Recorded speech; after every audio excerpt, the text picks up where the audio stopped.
All right, freshly showered, had my physical therapy, went to the grocery store, came back, had lunch, took a shower, went and watered the yard, played with the ducks a little bit, debated taking a nap, and then I said, screw it. Let's play some more.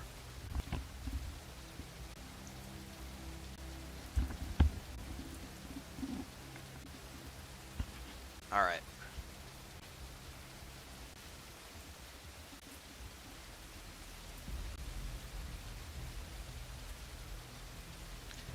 Feeling the effects? Oh yeah, I'm hurting pretty bad right now. I had a glass of wine with lunch, and it was a little, yeah. I didn't want to lay down. It's not pleasant. Today they did a different. Today instead of 2 channels on the electric therapy, they just did 1 channel. So it was 1 channel from my thigh down to my foot, and they cranked the intensity up a little bit today. And then I did new physiotherapy exercises. And by the time I left, I was literally hobbling to the grocery store because my left leg felt like it was a rubber band that had just been stretched and snapped. And then I got home and I'm just like, oh my god, I am a little sore. We'll see how I feel tomorrow. Usually what it is that like 6 to 8 hours after therapy, I'm pretty sore. And what I've done in the past sessions is I just lay in bed and just kind of suffer for a few hours. But today I'm just going to try to ignore it. See if I can't stream for a bit. But I will say that it appears to be working so far. It's because I have been feeling progressively better and better.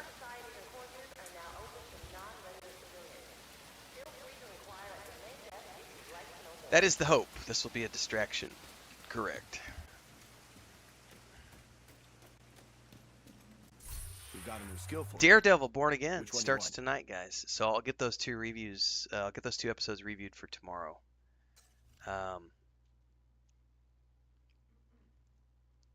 Probably do the morning stream tomorrow. And then after the stream, I'll probably watch the 2 episodes back to back. And then get a review out tomorrow afternoon. So I can't wait. Chris and I have been waiting for that show for a while. We both loved the original Daredevil stuff.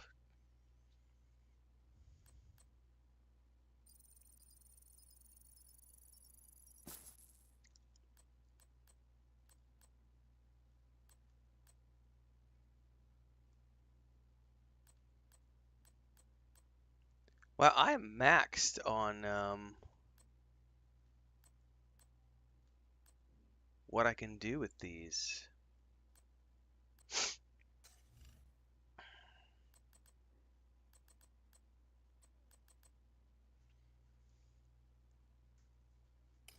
Bye.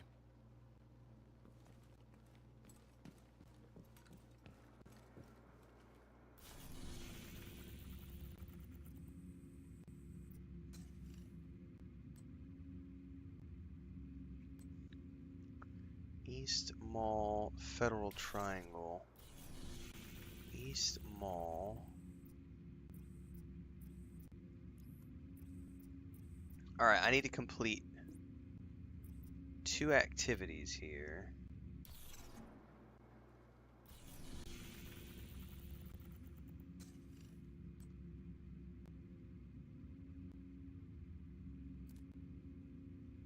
What counts as activities, I wonder?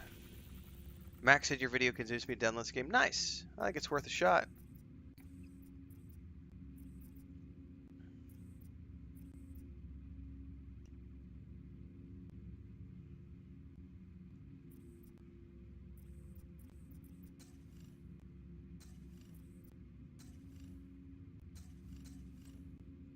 East Mall. Where the hell is the East Mall? That's downtown west. That's downtown east. Federal Triangle. East Mall. Oh.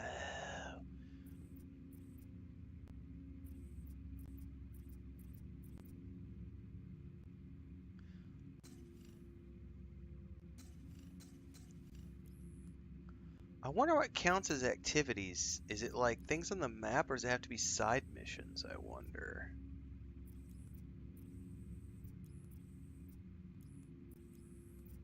I do have 2 side missions down there. Agent, we got a situation. The truth. What's up, Johnny Hansen? Yes, I'm very happy that it appears that Disney has kept the dark grittiness of the first few seasons of Daredevil. And I need you to head over to the National Mall, find Agent Brooks, and recover that Bernthal is already got the green light for the next season of Punisher, and he's co-writing it.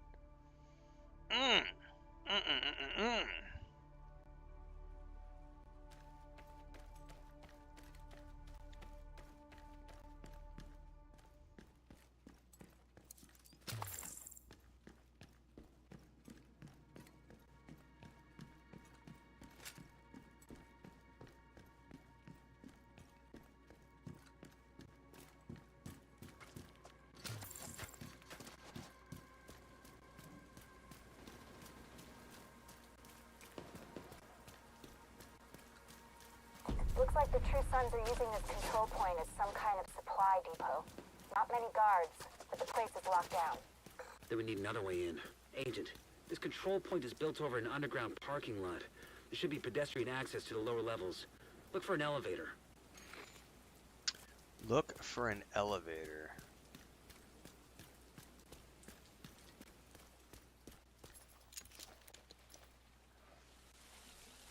Got a live broadcast here, Agent. Patching you through.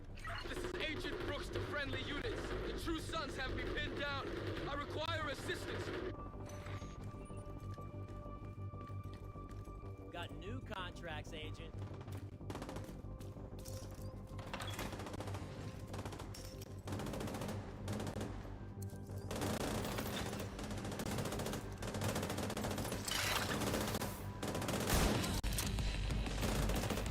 God, the music already's hitting hard right off the bat.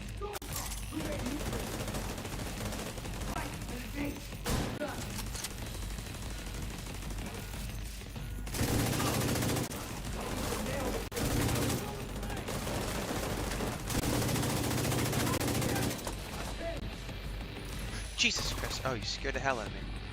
Thank you. He moved down to the chair. It's Frodo. Yeah, he went down into the box. Thank you for the espresso. Are you gonna come in here? Yeah? Okay.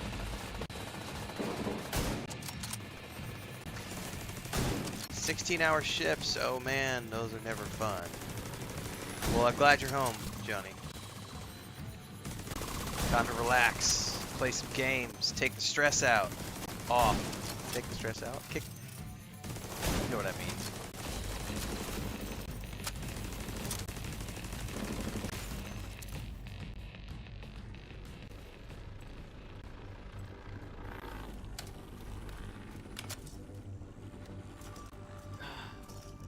Bastards tagged me. Could have been a lot worse, though. Civilian forces approaching from the west. Odessa, what's going on? We have division agents on site. We've got a shot at taking this control point. If your operatives can help, we'd really appreciate some assistance. Shit. What's up, Grumpy? All right. Agent, get to the surface and help the civilians. But watch your six. I've already had one agent put out of action in this place.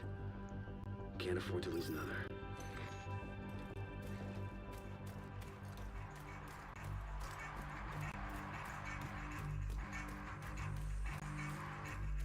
Dun, dun, dun, dun, dun.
shit, I might have a guy behind me I didn't pay attention to.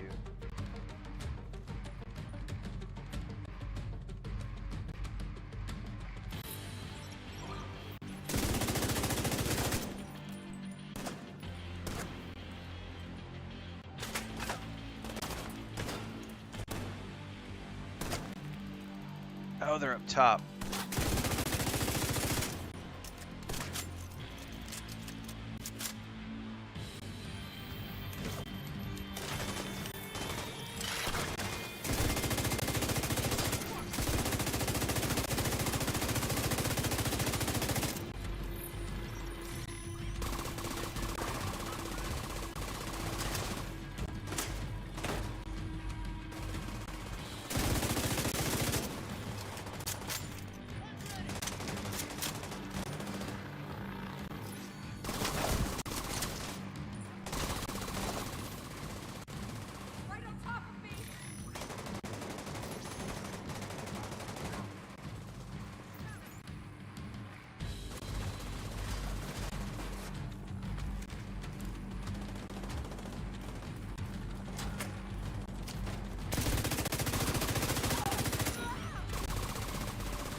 Oh, we got a bazooka launcher up there.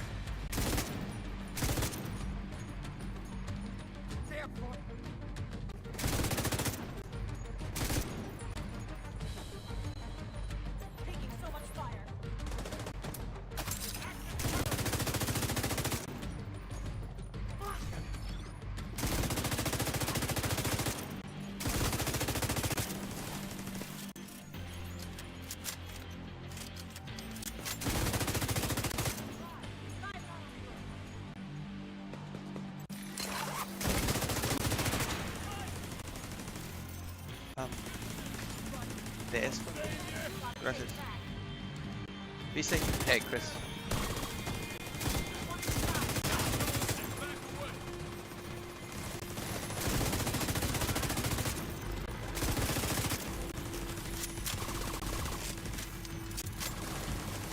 Agent, the true sounds regarding supplies at this control point. Could you locate and scan them?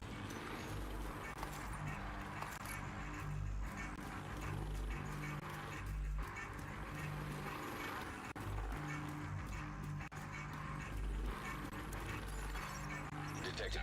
Ammunition. Firearms. We're getting compounds. Sounds like a nice haul you got there, Agent. Got another group of hostiles inbound on your position. Heads up, Agent.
boss coming in.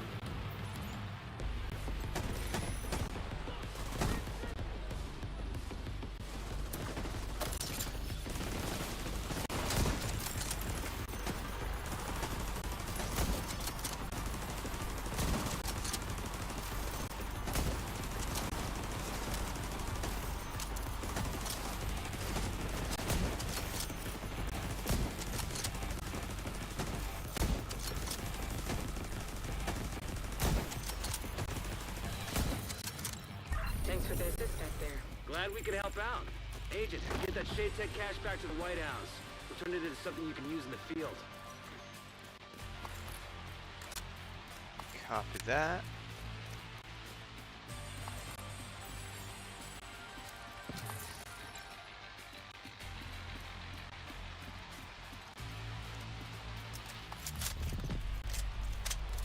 Johnny says, I'm on the road this week. Oh, thus the long hours. Copy that. Well, it'll be all the sweeter when you make it home.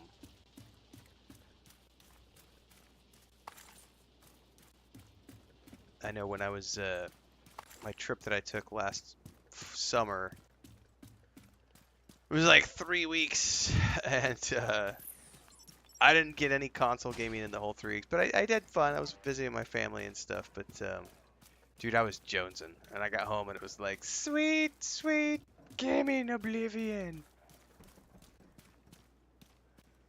All right, that did not count as an activity in the East Mall, so it must only be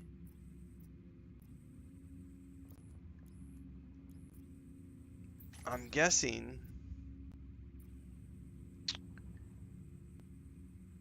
I wonder if it's only the like, what do you call it, the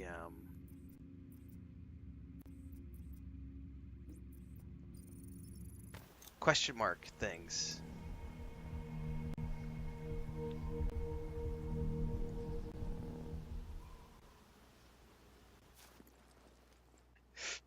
Oh, nothing like dribbling coffee from the mustache. That's how we roll at this house.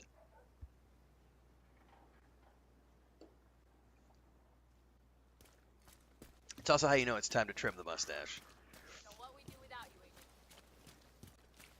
When it's dipping in the cup and robbing your drink, only to dribble it all over your shirt. Yeah, buddy.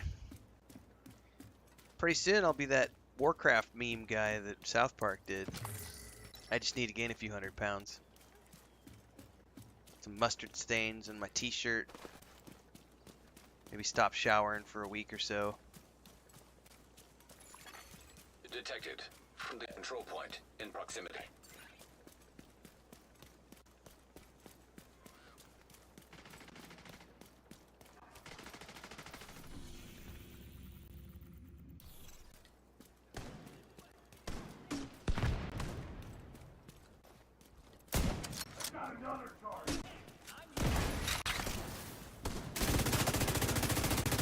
You're a big boy.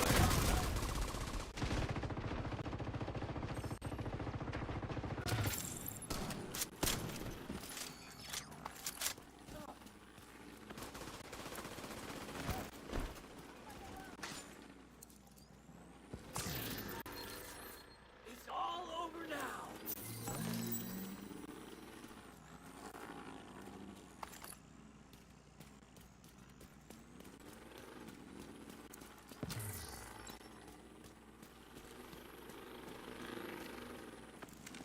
Yeah, seriously though, what count as activities here? I know the side mission, well, the other side mission didn't count. Maybe let's try this.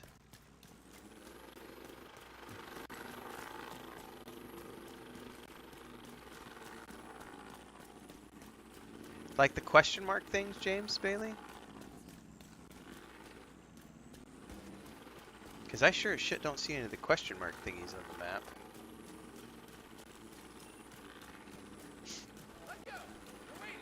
Right, that's what I kind of assumed. I haven't seen any though. I've got this red thing over here with the...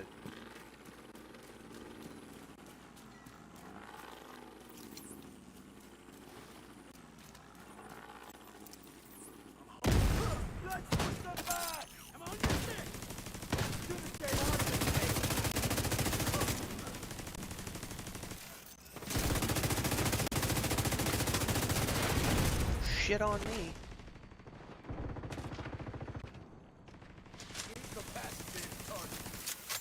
Oh yeah, somebody's gonna get me. Oh, break free. Fuck me, fuck me, fuck me. I did not know what he just did to me. Never seen that before.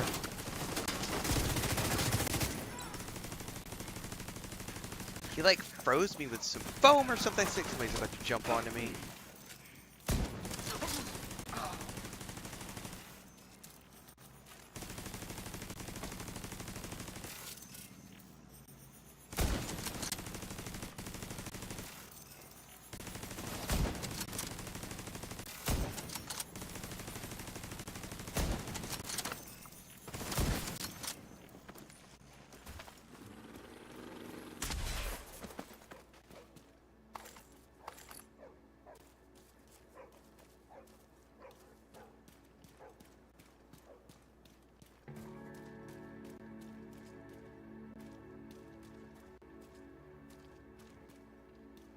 What is the arrow pointing to?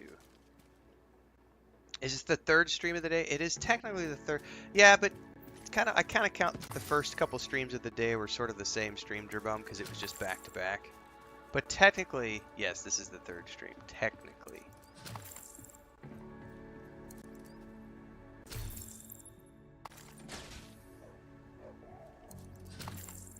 How does this work? It's got like a...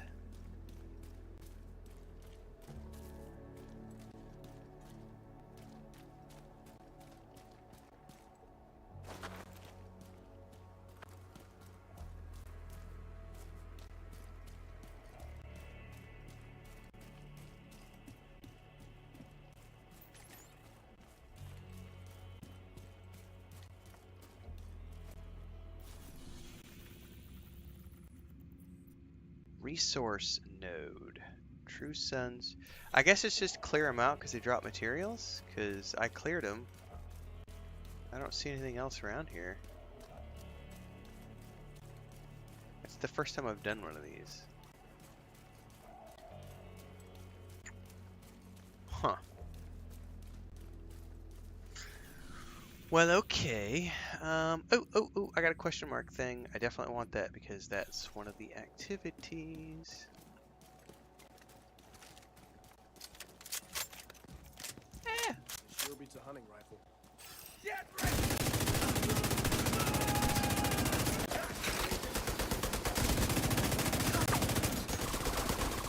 You just killed the true son!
Is he still not dead?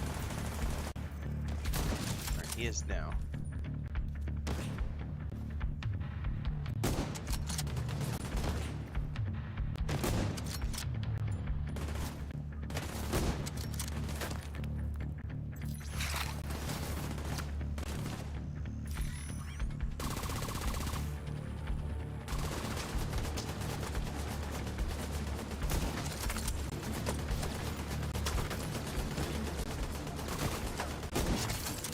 Access key detected.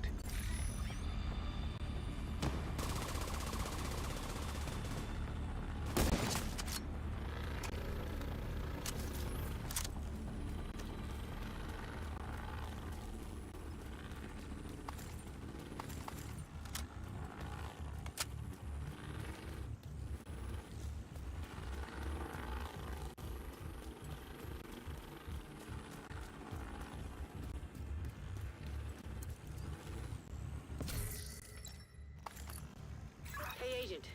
We got a project that's ready to be completed. Whenever you have the time. Did that count as 2?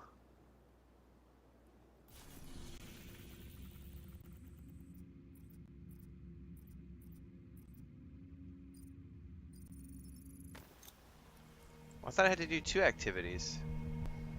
It says project completed, so.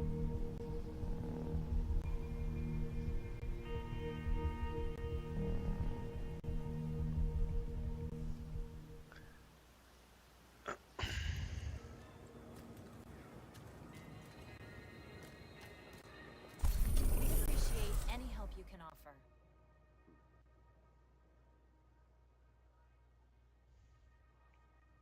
Alright, Federal Triangle. Which is here. We got something right away, right there.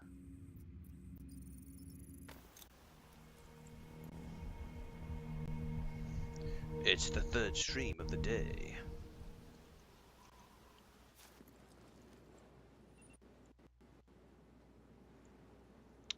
Alright, let's go, go, go, go, go. Oh.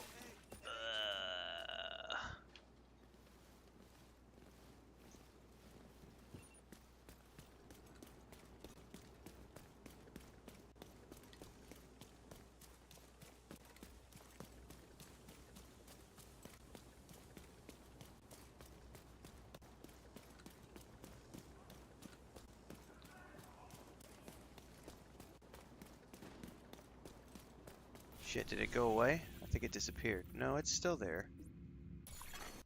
Friendly control point nearby. Oh, this is one of those, supply drop thingies. Where are the chests at? Never mind. Shit, we're on the other side.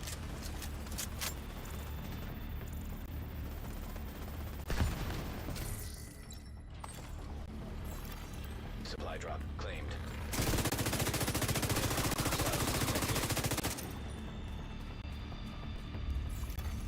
Detecting additional hostile contacts. Well, let's go, go, go, go, go, go, go, go, go, go, go, go, go. Hostiles detected. Supply drop claimed. Oh, shit.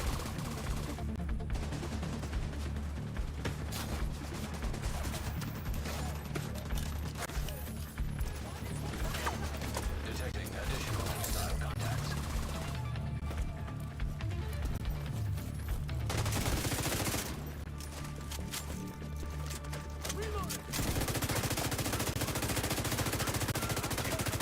Die. Oh, shit.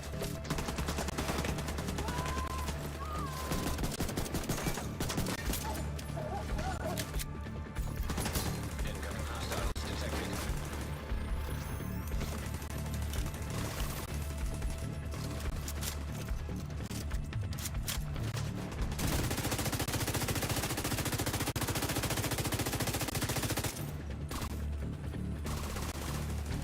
Come on, get the third box. Get the third box. Let's go. Go, go, go, go, go, go, go. Oh, they're gonna shoot me before I can get it. Nope, I got it.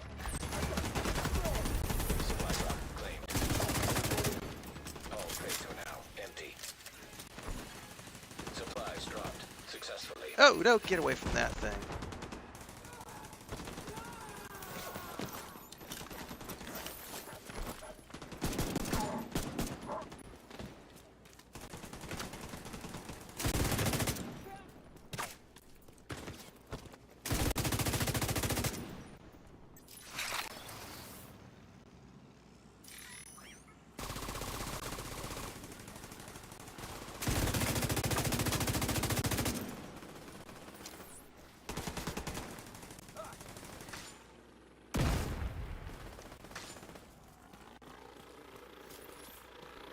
Alright, that counted as an activity. Need one more, and then we'll clear this zone. Okay, what do we got?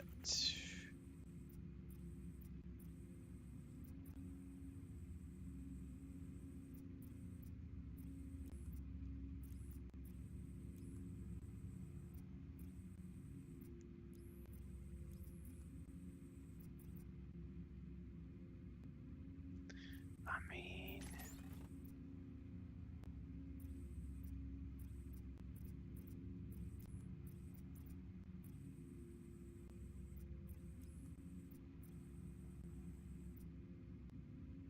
I guess maybe we just need to hoof it in a given direction and see what we come across.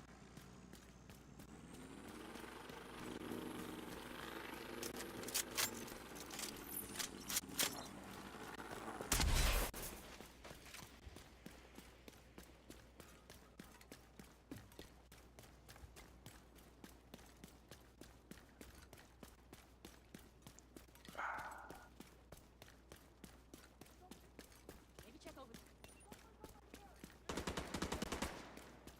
Watch out! Sneaking up on us.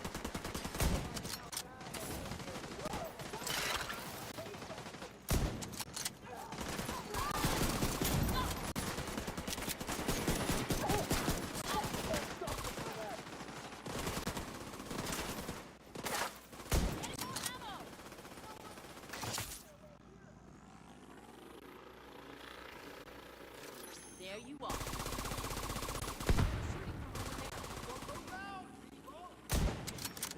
Remember, vision's on our side on this one.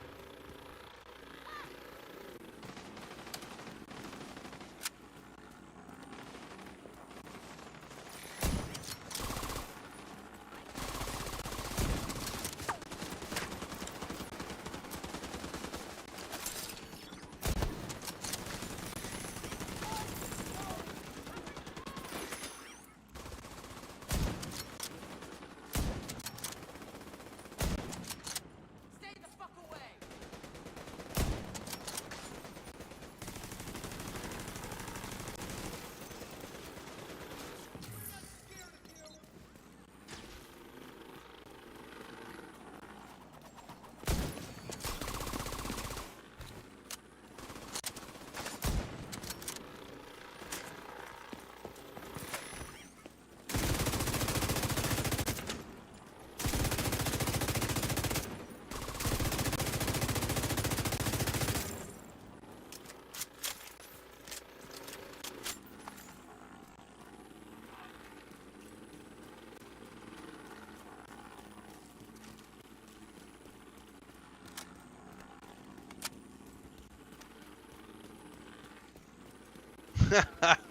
Johnny's like, I'm coming for you. I want your drops. Nice.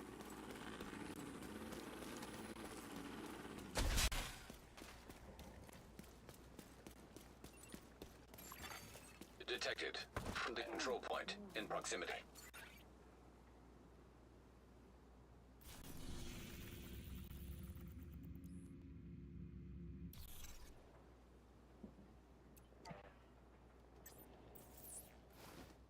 Someone else should be doing it.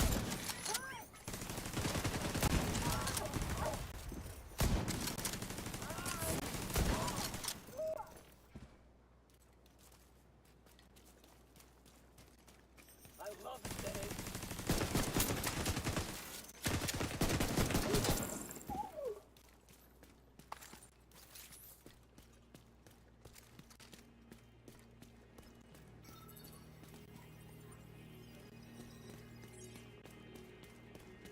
Echo.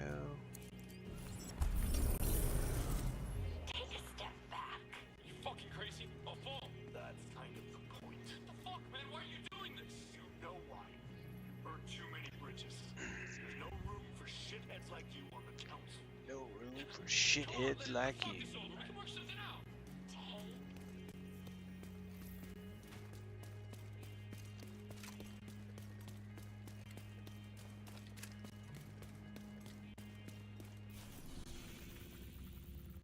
Did that disappear? Well, it's no longer red.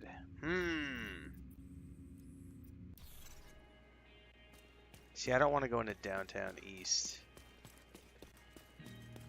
I need one more activity here in the triangle to get me my ding. Give me an activity, damn it.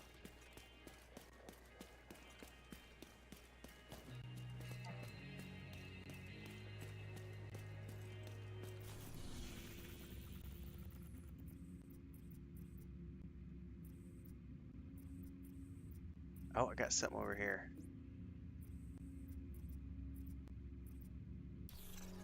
Let's just run.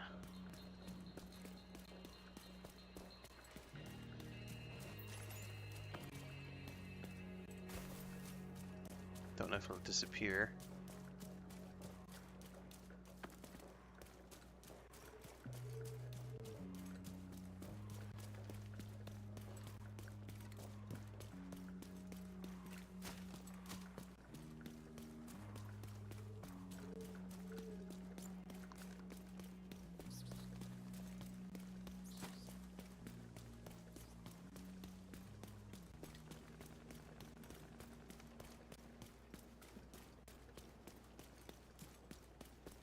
It would be cool to have like a motorcycle or something to cruise around. Reminds me that Days Gone, that's one of the things I love about Days Gone is the motorcycle.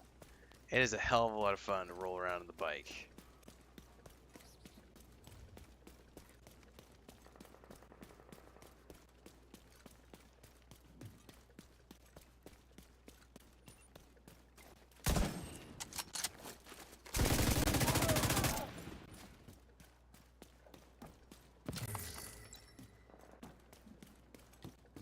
Getting close, closer.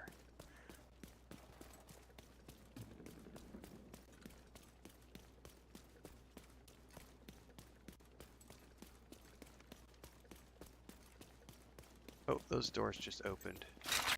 That munition stockpile is too good a target to pass up. Get in there and do some damage.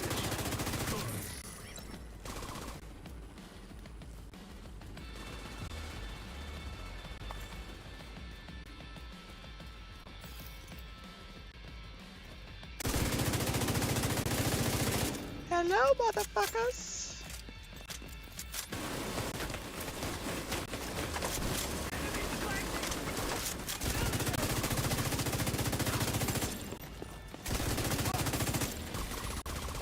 Oh!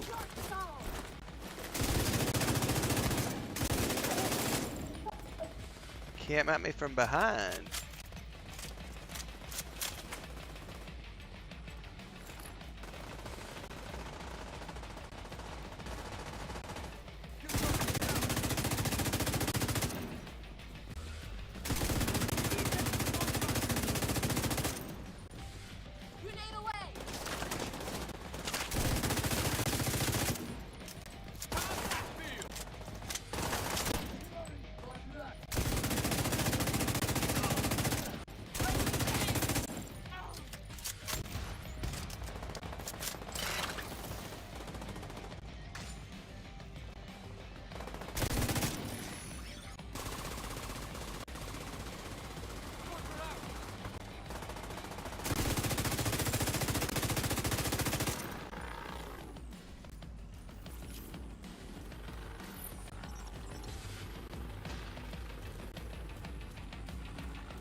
Nice, Johnny.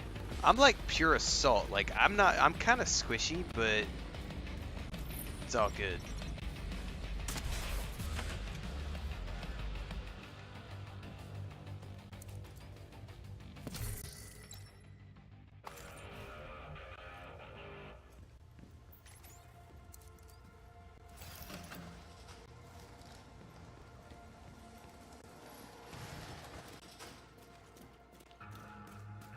Collect explosives.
I've only found one of the explosives so far. I think this is the second one right here.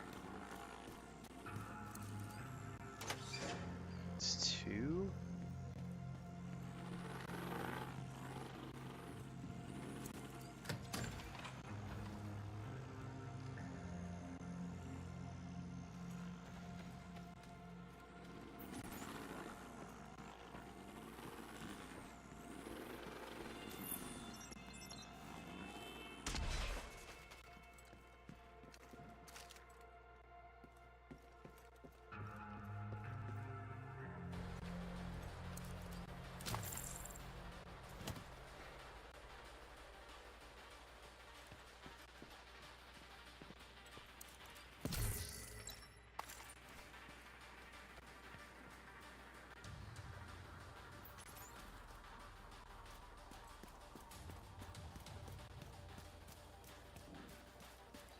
Nothing back here. Okay, it's all gonna be forward.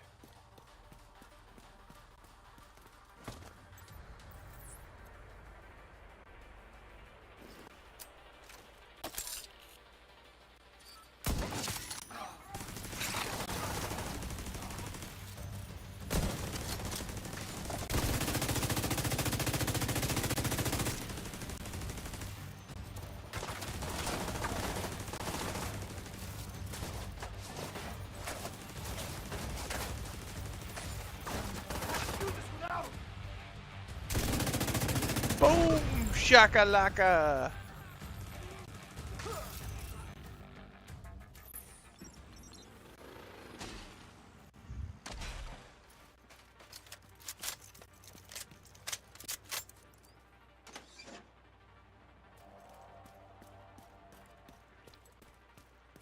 We got one more.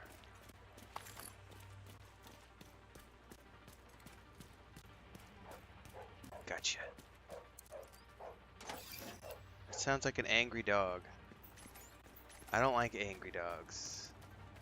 Angry dogs want to eat my face.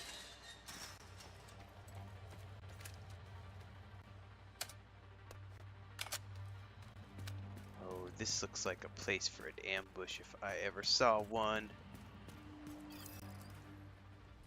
Alright, now get clear before it detonates.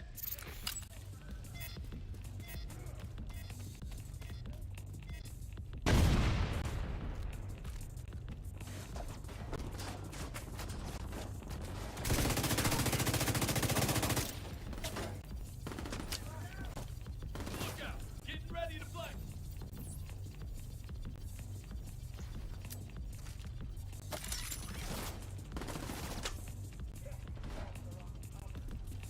Enemies on my flank! Oh yeah, I'm coming for you.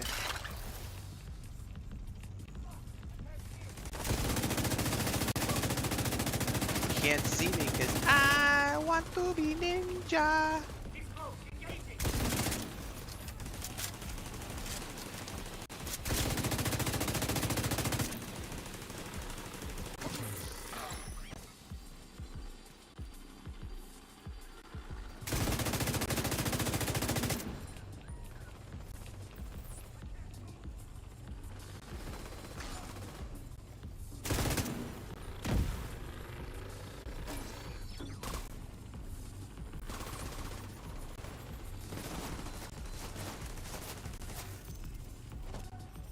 Come on, get out. There you go.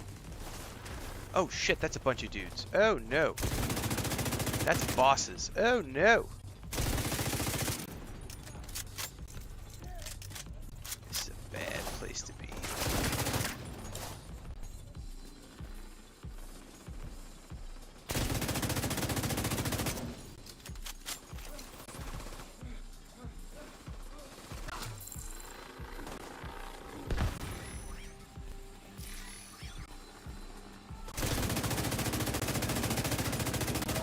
I'm gonna need to fall back, probably.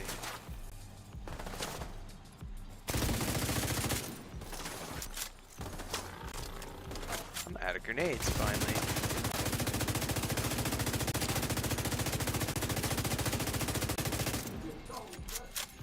I hear him. Oh, let's spoof. No! What are you doing? What are you doing? What are you doing? No!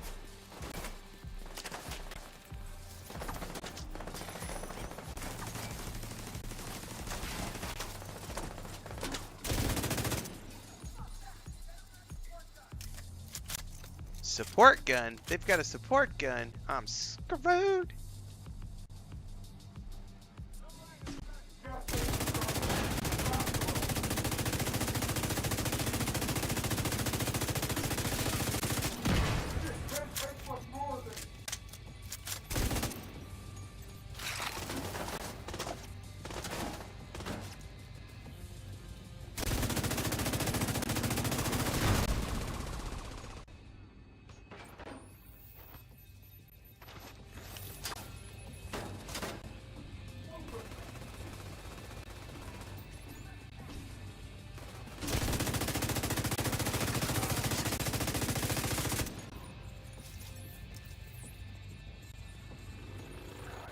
Chuck it up there.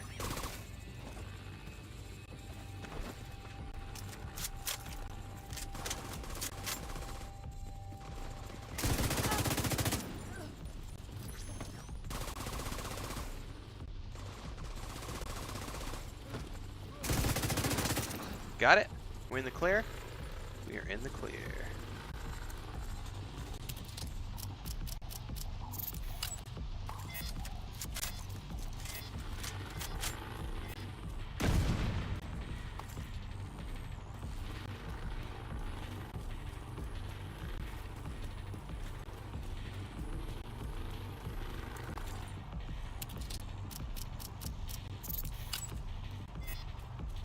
Where's the last box?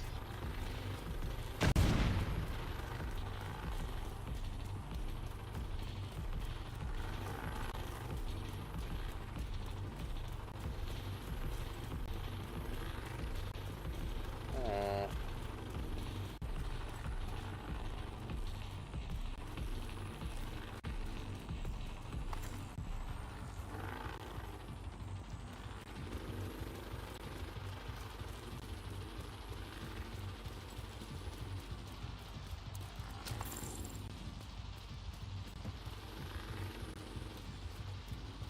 Where am I missing? Oh, there it is. I see it. It's coming, Excellence. They're working on Division 3.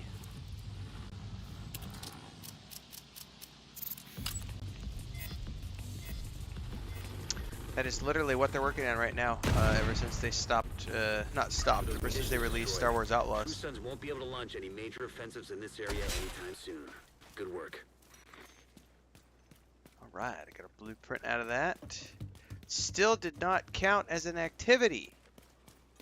Voodoo. Well, it might after I run out of here. Because technically I'm still in the mission area.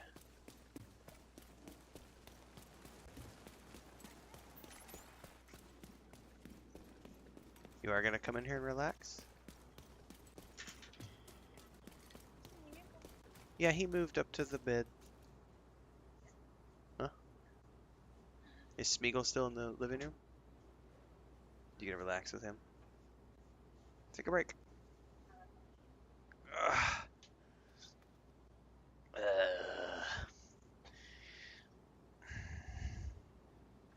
Physical therapy.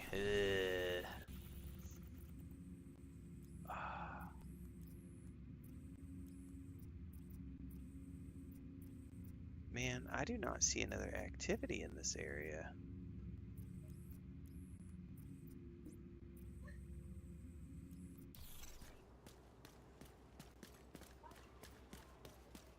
No, that was not my fault that he was outside today. That was your fault.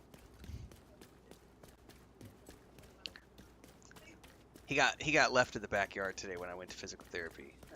We did not realize he was in the backyard, and we closed the patio and shut all the doors, and came home and opened up the door and was like, after 20 minutes, maybe not 20 minutes, maybe like 10 or 15 minutes, we're like, you seen Frodo?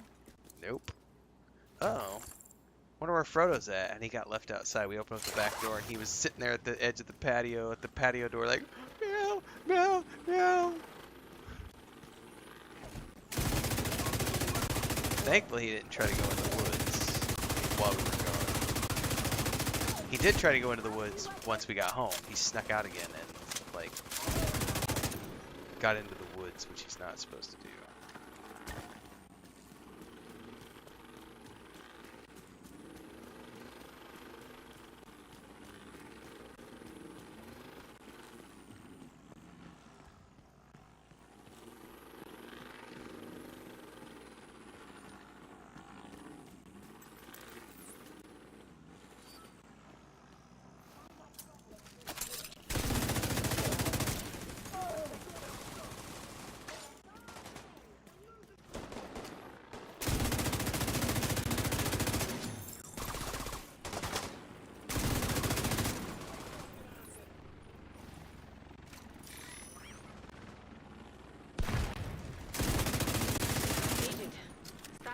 There we go. That counted. The project ready to be completed.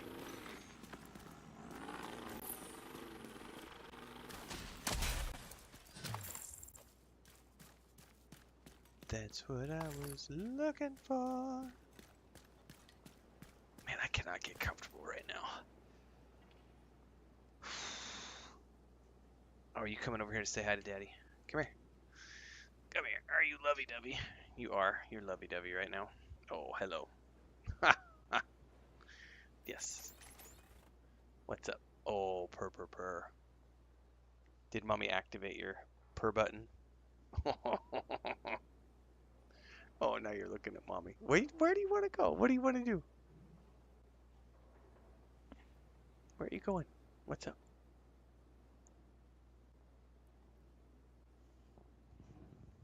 Yes. Now you're going back to Mommy. Okay. No, he's got he wants lovey-doveys right now. He wants attention. He's like, you guys left me outside.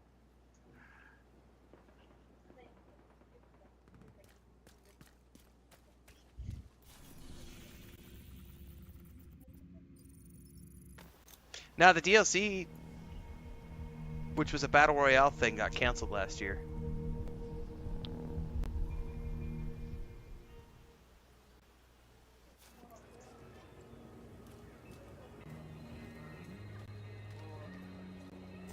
What do you say? Think you can help?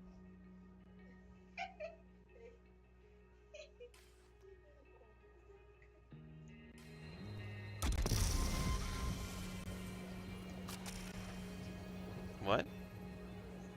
Oh, now he's coming back. No, not on the keyboard, buddy. Not on the keyboard. Come here. Yeah. Hello. Yes. Okay. Okay. What's up? Your claws. You're digging your claws in my back, buddy. Yes, I know you're lovey-dovey right now. What's up? Oh my goodness. He's like all over Chris, and now he's all over coming over here too. He's like, give me attention. You guys left me out in the yard today. You left me in the yard today. What's up? Okay, your claws hurt, buddy. Oh, and you're drooling all over the place too. Yeah, you're totally activated right now because you're drooling and everything. What's up? Is Mommy making fun of you? Is Mommy making fun of you?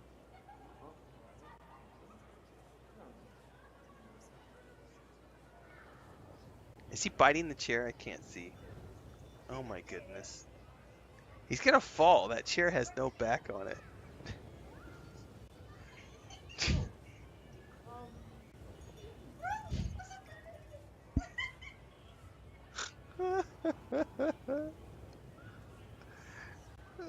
Frodo, what are you doing? Oh, he's I know what he's doing. I can smell it. He's putting his drool all over everything. Cats, man. He's like, oh, this chair doesn't smell like my drool. Here, let me rub all over it. Yes, are you drooling all over everything? Buddy. I'm gonna have to clean my chair after you. Alright, you're falling down my back. Hop down. Go back with Mommy. Come on.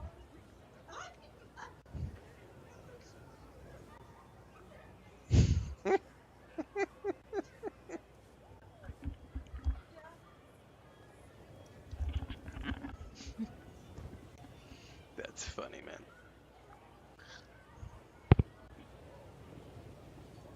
Oh my god, he's coming back again. No, don't do that, buddy. You need to control your kitty cat, honey. No. He's like super. Okay, now he's chewing on the metal. Don't do that. He likes to, when he gets super hyper, he'll chew on the metal bar around the edge of my chair. No, he's chewing on the plastic too, Chris. You're gonna have to.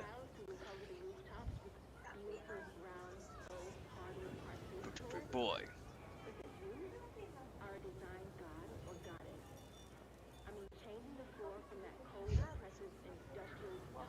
Pinche condenado.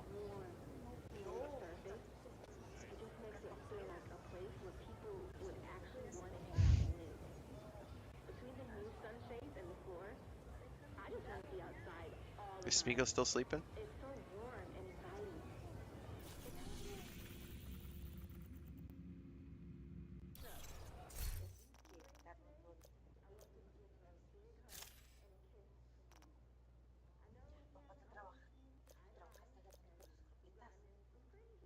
Oh! No, be careful, Chris. His claws. Oh no, buddy.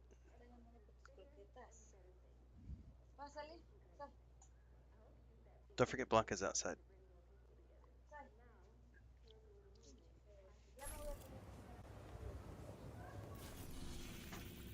Hang on, what does battery storage mean?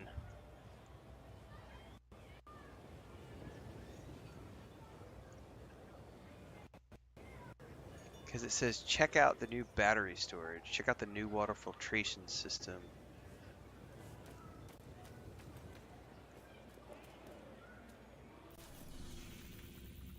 Is that here? Guessing so.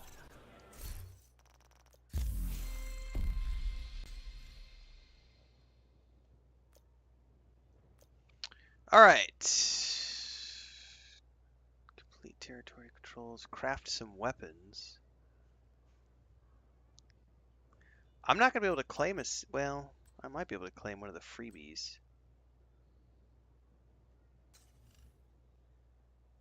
Yeah, I'll be able to claim a freebie in a bit. There's definitely a frame hitch when you go to the season pass screen. Alright. Craft weapons. I could go ahead and do a couple of weapons. I haven't crafted any weapons, and I could craft a couple of cheapos. God, man, he like scratched me all over the place. Got all excited. Oh. Man, I don't know if any of you guys have ever done electroshock therapy. That shit takes it out of you. My brother said he had to do it for 6 months for his back. And he was telling me horror stories about he's like he couldn't move for like 2 days after every session. Looks like you're ready to Mine learn a hasn't new been skill. too bad. It's Well, excuse me, usually just the hours directly after. So here's a question for you veterans. Do you ever get a second tier of perks? Because I'm like starting to stockpile points. And even once I unlock the level 30 stuff, I'm going to have a surplus of perk points.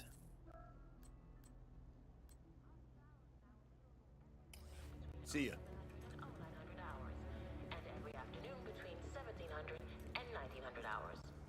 Nice to see you.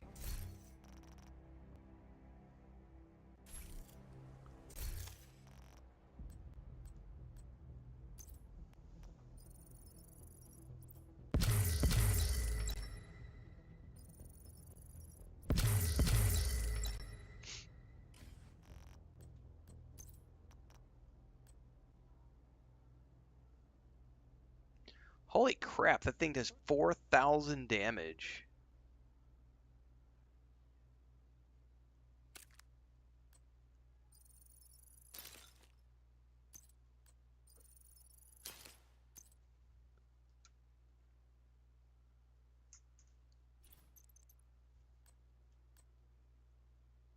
Oh, I don't have anything that I can put in the drum slot.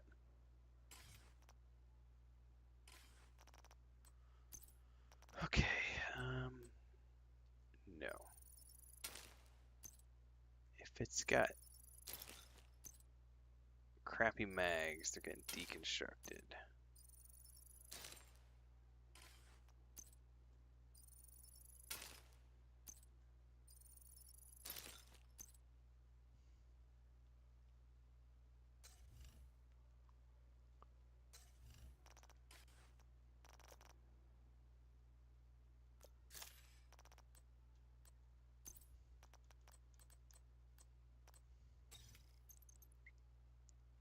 Yep.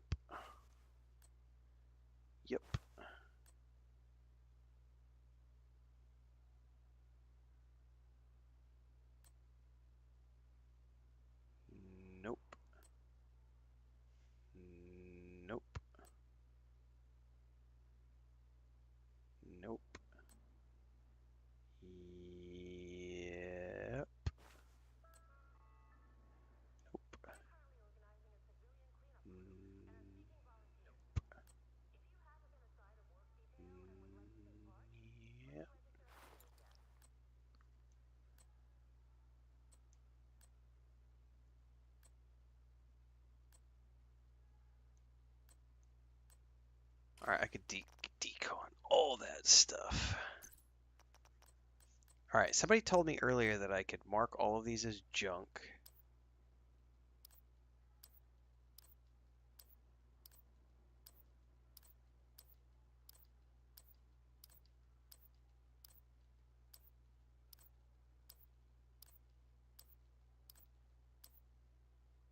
Hang on, I don't want to do that. Some of those were things that I hadn't actually looked at before.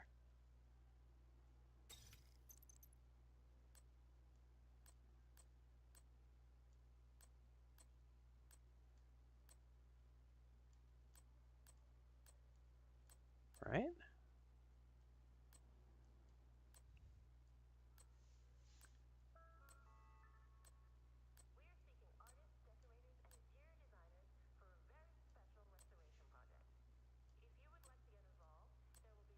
No, I guess I had.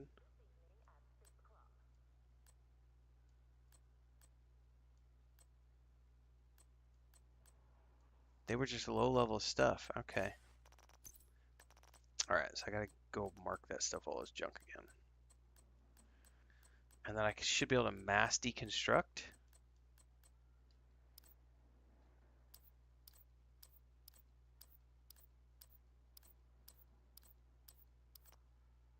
And then deconstruct junk. Oh, that's brilliant. Okay. Okay. Let's craft a couple of weapons because I get a journey update for this.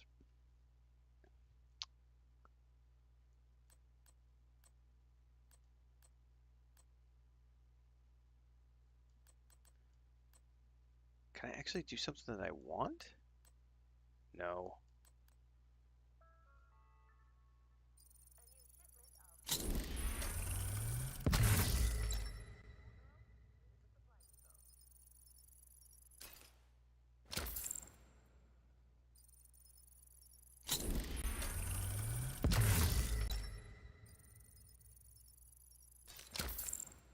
Now, did that count? Yep. 'Twas a journey pass item.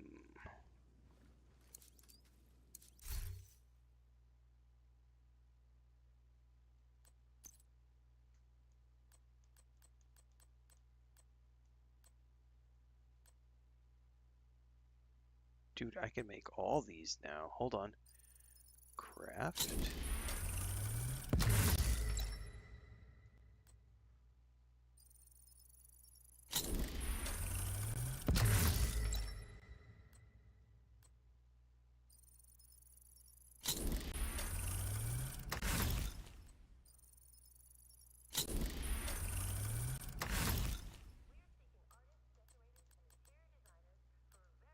Nice.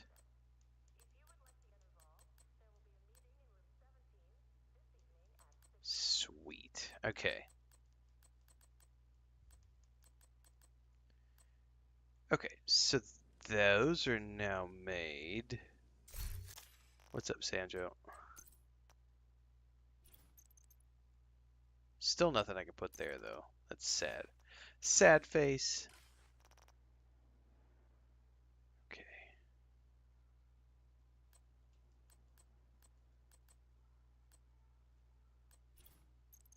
I still can't do any mods for this, can I?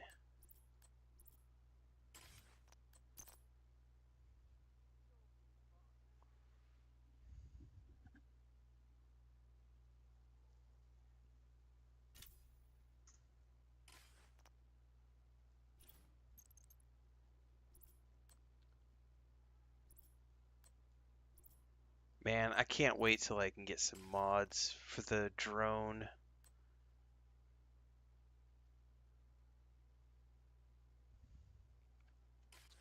Alright, I think we're good to go here. Probably just go work on the next main mission, I think. What's up, Sanjo? Sanjo says this game you used to play it all the time. It's not dead. As far as I'm aware, it's not dead. Like, we've been having a great turnout for the streams. We had like 85, 90 people the other morning during the morning stream. Everybody said they were still playing. Seems to be pretty healthy as far as I've seen. It's probably not as popular as like it was when it launched, but that's not natural for like a 6-year-old game, 7-year-old game, however old it is now. I'm playing it like a single player RPG. Alright, Space Administration HQ. Where is that located? Firearms trading is now.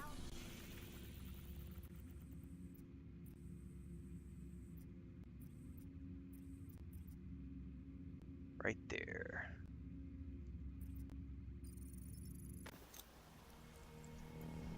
Oh, doesn't get new content very often? Well, I think the issue is that they were working on that Battle Royale thing that got canceled last year, so a lot of their energy went into making that, and then it got canceled.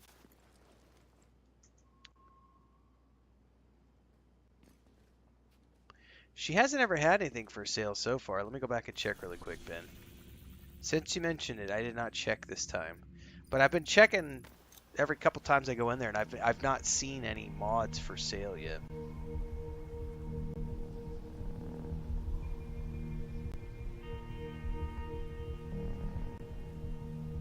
But I did not check this time.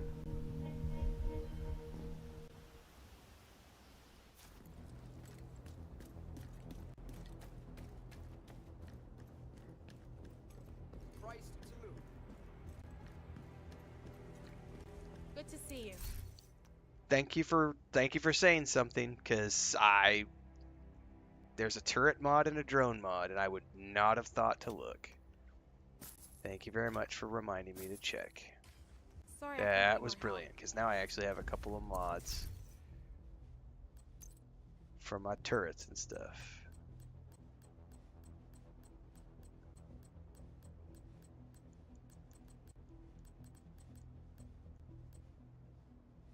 Oh, you could hide.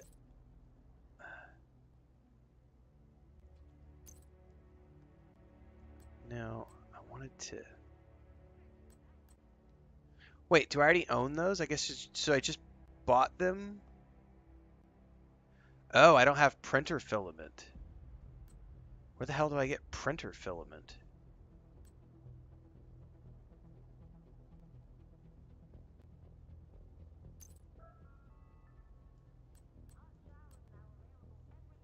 It's a crafting material mainly required by recycling mods through decon. That must be a higher tier of material that I've just not found yet.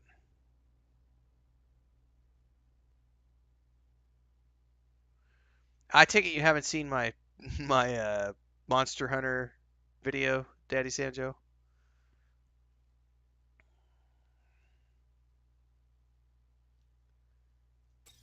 Well, I'm guessing. Oh, you haven't watched it? You should go watch it. It's called Why I Rage Quit Monster Hunter Wilds. It's up on YouTube. It's got like 20,000 views and a lot of pissed off people. I had a good time. I like the gameplay loop, but there's a lot of issues. This is the short version, but you should watch the video. It's like 22 minutes. It's the short version. I like the gameplay loop. Thought the game was kind of fun, a little bit like Dragon's Dogma 2, but there's massive issues with the nav mesh and colliders, and I was getting stuck in the environment fighting one of these bosses and dying over and over and over because I was getting stuck in the environment. So that's got to be patched. And the lack of tutorials, the lack of UIs, the frustrating UI management, the zero tutorials to teach you anything. Nobody teaches you anything about there's no in-game tutorial system to teach you about radials, about crafting, about the menu navigation, or how to set up any of your loadouts. And it's like everyone's like, just go watch YouTube tutorials because all these streamers. And I'm like, no, the game is literally built for existing Monster Hunter fans. Newcomers are fucked. So if you're trying to play Monster Hunter Wilds and you've never played a Monster Hunter game, yeah, it's not meant for newcomers. But that's the short version. I did like the game. I like the gameplay loop, but it's got some serious issues. I wasn't having any problem with the combat up until this one boss, which was the end of chapter 2, and then I just got stuck in the environment multiple times. And when I failed the quest it was just, I was already pissed off because I died a few times. And then when it failed the quest and it wanted me to redo the whole thing all over again, I was like, yeah, fuck this. Not gonna do it.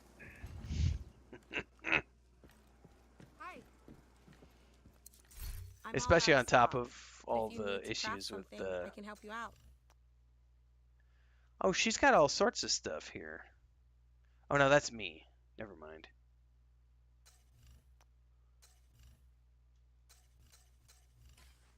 Sorry, Especially on top of all like lack of onboarding tutorials and everything else, and it needs a lot of work. And I know there's so many people who are like, but there's 1.2 million people playing the game. And I'm like, yeah, because they're all fans of the existing game, and that's great. It's great that they're able to create a game. It's like World of Warcraft. Every expansion for World of Warcraft is built for the existing fans. It's very rare for World of Warcraft to go out of their way to create an expansion that's meant to bring in new players. They're not worried about that. They're worried about their existing player base that they've had for decades. And I feel like that's what Monster Hunter Wilds was designed around. It's designed around the existing fan base. And I happen to be just someone who had never played one of them before. So I was like, oh, I'll give it a shot because it had so many people playing it. And I just did not click. Outside of the gameplay loop was fun. I like that. I like the upgrading of the Agent, gear and everything, and I loved killing the monsters. Connection to the Division satellite network.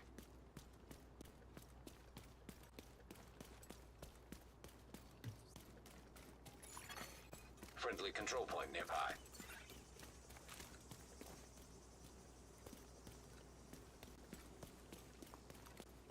We're going to start Assassin's Creed Mirage on the 10th. Then we're going to go straight from that into Assassin's Creed Shadows, and then from that into Atomfall on the 27th. We're going to do this in No Man's Sky for the next few days. I should wrap up the No Man's Sky mission tomorrow. We want to get Isaac back online across the country. We need to reconnect the local system to the satellite network. We should be able to do that at the NOAA headquarters building. Get to the control room. I can walk you through the process from there.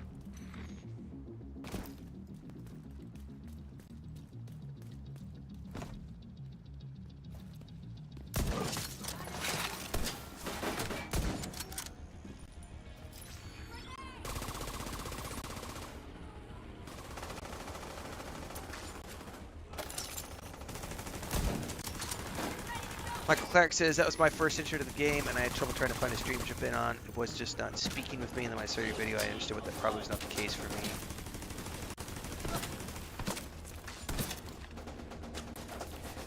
Yeah, I mean, like I said, I thought the gameplay loop was fun.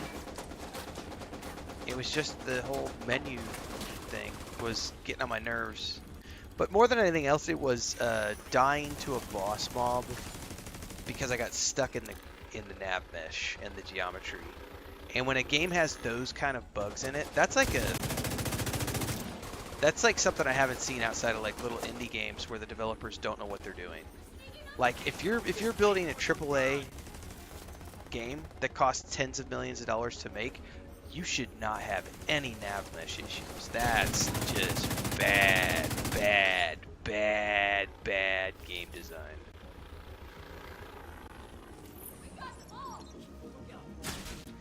And the funny thing was like, I saw a bunch of people in the comments of that video like, you wouldn't have any problems if you just ride your Secret around, or secret or whatever it's called. Ride your mount.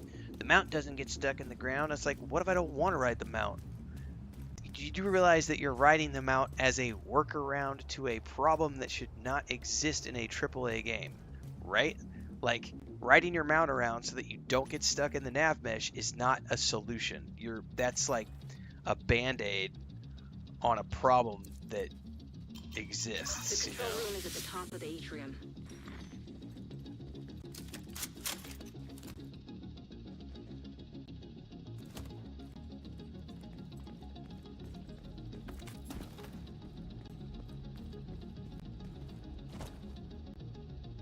Oh, there it is. Hostile radio intercepted. It's the division! Sound the alarm! Oh shit, we got an alarm? Lovely. Whoa! Good thing I ducked.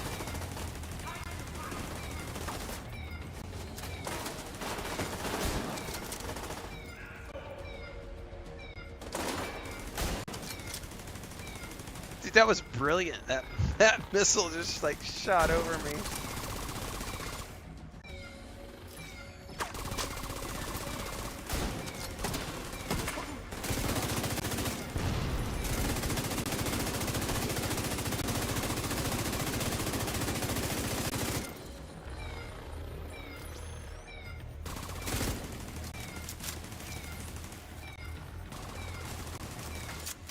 We clear?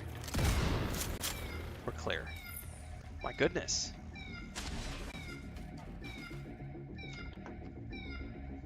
That was a little tense.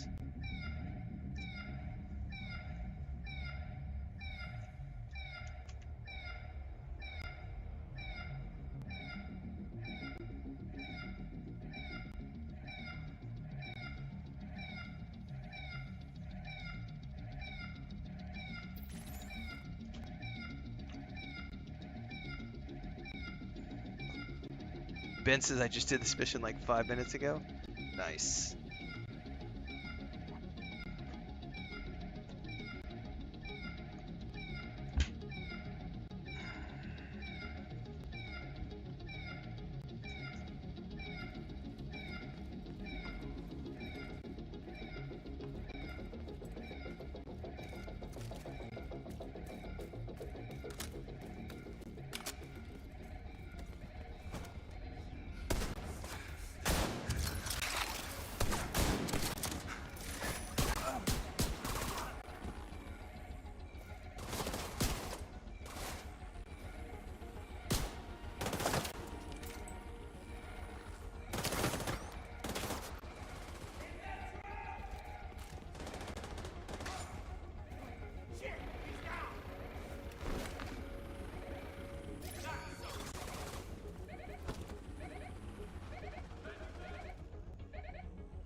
I can't do anything at the moment.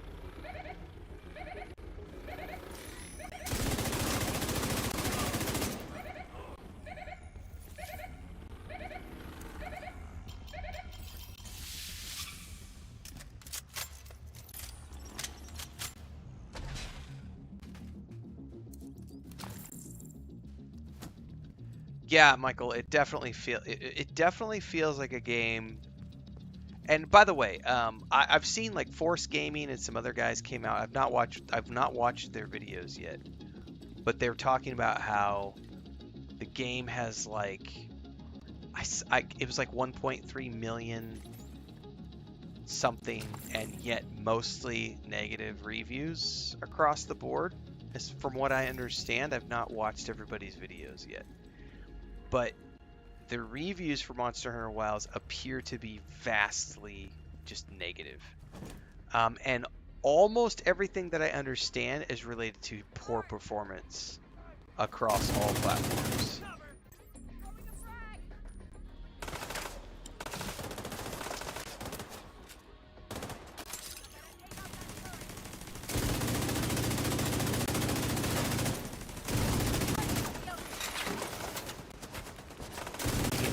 Got a $150 million game, there shouldn't be performance issues.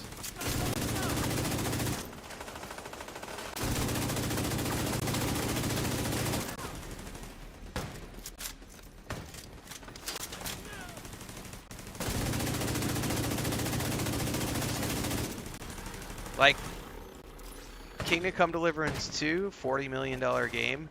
No performance issues. Like, it's so sad to see these AAA. It's so sad to see these AAA companies just fucking failing flat on their face. They're spending hundreds of millions of dollars to make these games, and they suck at launch.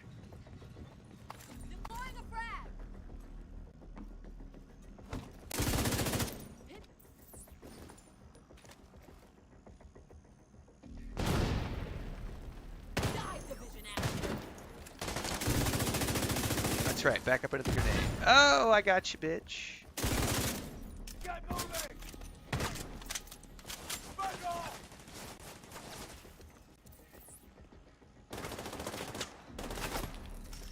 Oh shit, I got people behind me flanking.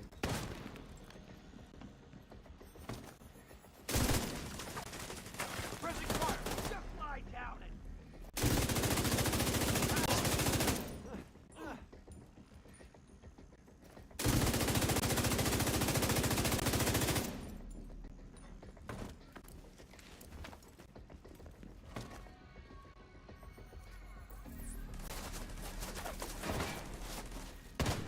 Oh, oh, oh, oh, oh, oh, oh. You're going down! This is bad!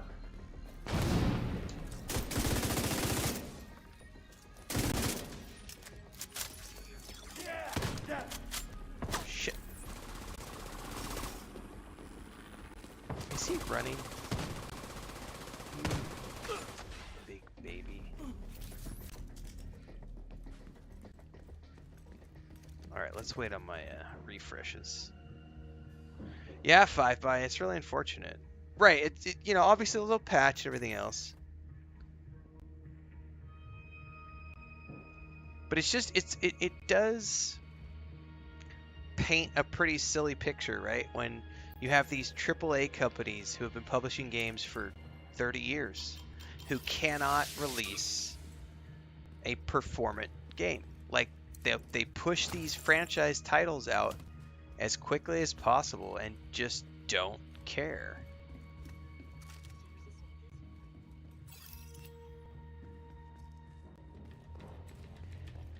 Meanwhile, like, I know people, like, a lot of people trash Dragon Age Veilguard as an example, but like, what was the tech review site that everyone listens to?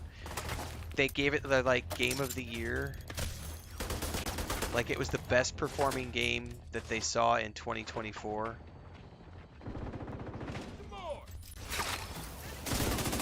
And that was like, you know, not quite an indie company, but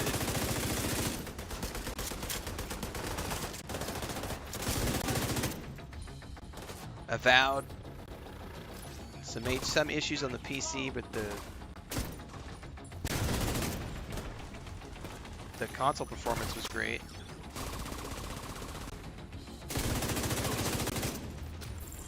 Kingdom Come Deliverance 2, pretty much across the board, really good. Yep, it is. It's out this month on PS subscribers.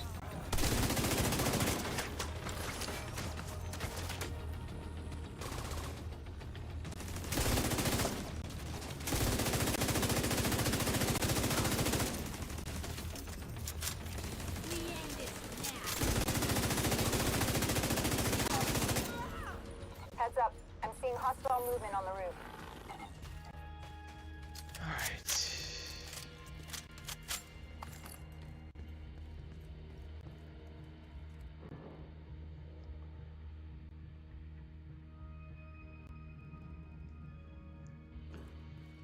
I just find it interesting that you have a game that has sold millions of copies and yet has mostly negative reviews, and when you read the mostly negative reviews, it's almost all related to performance.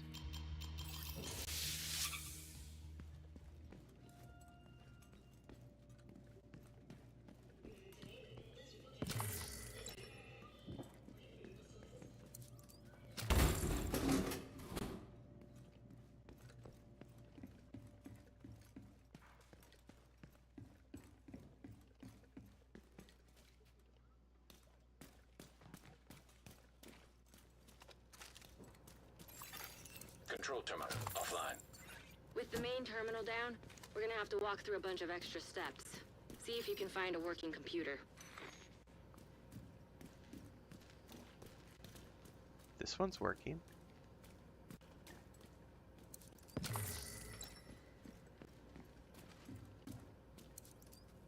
We're gonna have to manually establish a connection. Yeah, We need you're a not good wrong, antenna Ziggs. Like, and a better radio. it's This place has both. Get out there and align It's the interesting. satellite dishes. There should be a console at the base of each dish. Especially when those same people these days are like using Skyrim and Oblivion and Fallout as like like, oh, they were so much better than Avowed, and then you're like, but you guys seem to be failing to remember that like Skyrim and Fallout and Oblivion all launched as buggy hot messes. And yet everybody has suddenly forgotten and forgiven those buggy hot glitchy launches. But they're perfect games. Yeah, because they've had 10, 15, 20 years of patches. Somebody just hit me with something. What was that? And who shot me?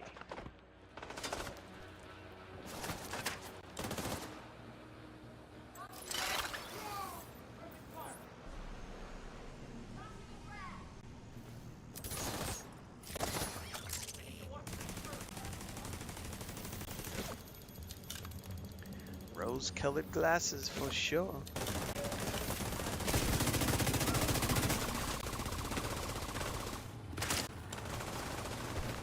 Motherfucker, you're right here.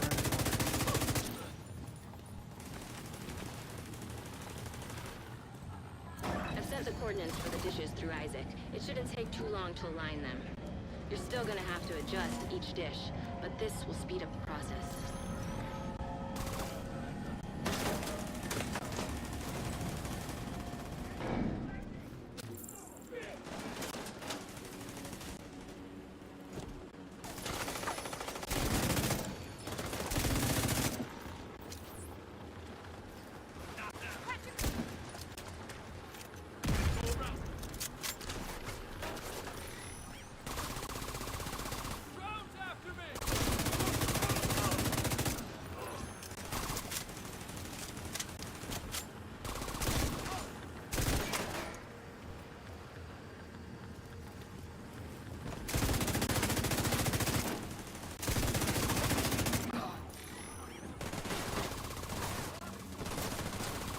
Jesus, this place is crawling.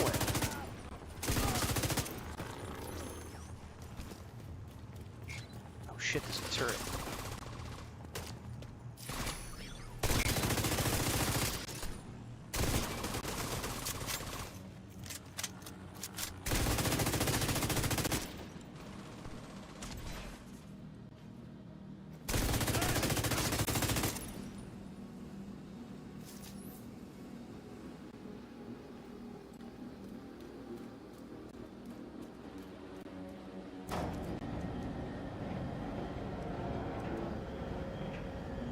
Yeah, Avowed is a great game. And they did a really good job. But it's Obsidian, like they always make good games, like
cough cough FIFA.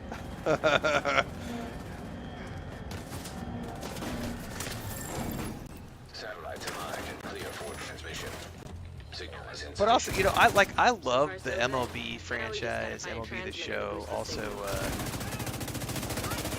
NBA 2K, but like those games don't seem to have too many issues when they launch.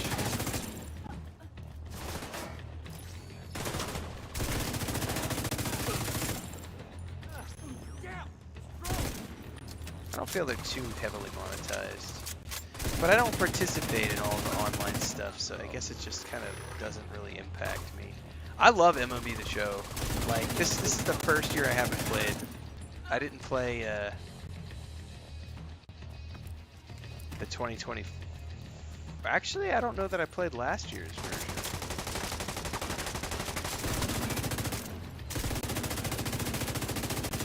Before the government evacuated the complex, a UHF radio was housed here for testing purposes. It should be somewhere on the lower levels.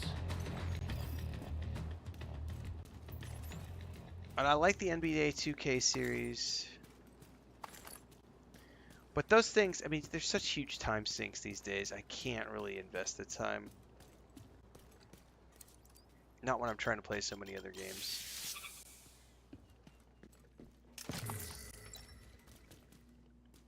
Who is it? Open the door, Chris. Who is it? Is it Smeagol or Frodo? Smeagol. Smeagol! Come here, buddy. What's up? Do you want to come say hi to everybody? Oh, who's a big boy? Did you come into the air conditioner? Oh. Where are you going? I don't want you to jump over there because you're going to jump on the laptop. What's up? Meow, hi. You're going to jump down? Do you want to go in your box? Where'd you go? Did you just wake up? Mommy said you wanted to come in. Now you're going back to the door? What's up? The funniest thing about this cat, Smeagol, is that we have photos of him when he was a baby. He was the ugliest little kitten, and he has turned out to be a gorgeous tabby. And he's massive. He's got to weigh 15 pounds now. Thank the gods he has stopped. Like, he got activated there with all the male cats coming around. He was starting to spray the front door, and he finally, it took us like 6 weeks of keeping him outside. And fingers crossed, he seems to have no longer is doing that in the house. What's up, buddy? You thought you wanted to be in here, now you want to go back out? You're probably hungry. Meow.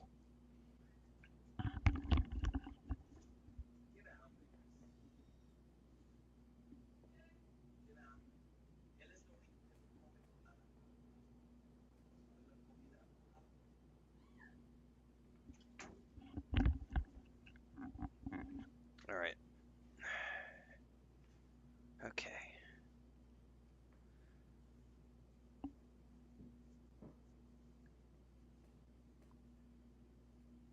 PGA. Oh, I haven't played any of I haven't played the golf games. I've never played this. I've seen a couple people. Who is it? I think maybe I used to watch the Doc. I think I used to watch the Doc play a PGA game. But I don't think I've ever played any because I don't really care about golf.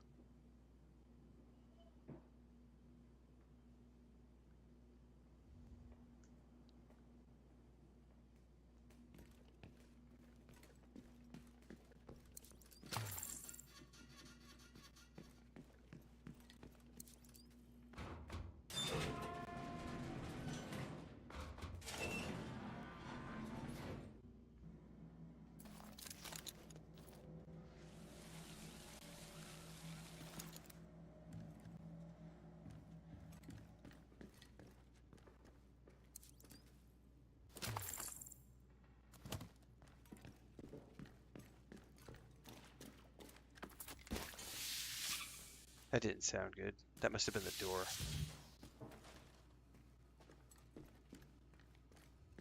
Oh, oop, got a chest.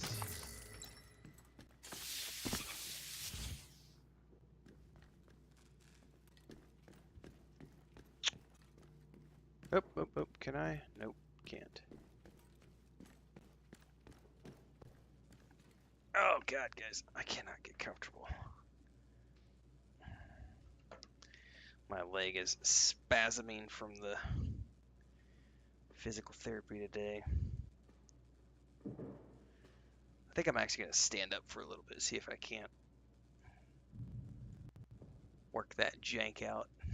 I got my own jank, guys. Physical jank. Rico says, I love the game. Nice. Yeah, Massive's been working on Division 3. I think that's been their primary game that they're working on since Star Wars Outlaws launched. If I'm not mistaken, at least according to their website.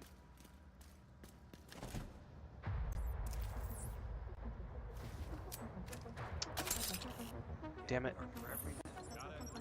Mislaunched that.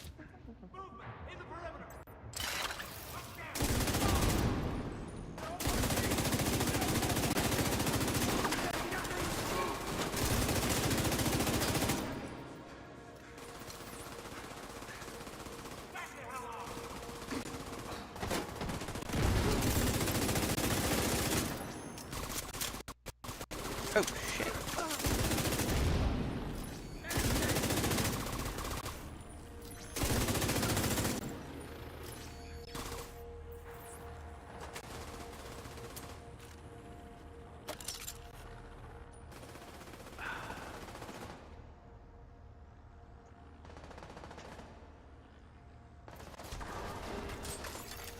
Ultra-high frequency relay payload detected.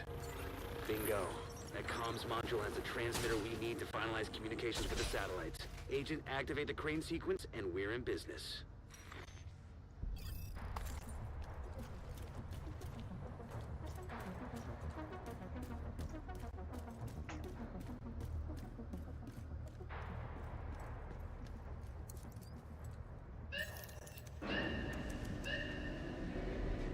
That's it. We should be able to extract the radio once it's docked.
Hold tight. Let's let all our stuff reset.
Pull the lever, Kronk.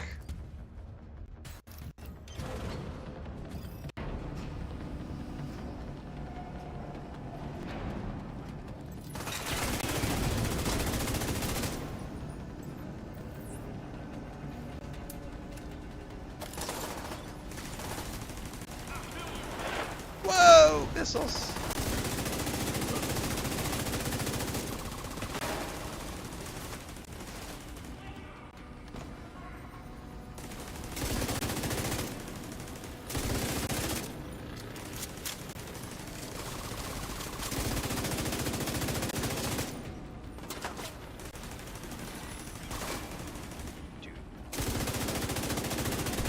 Where's that guy with the missile launcher?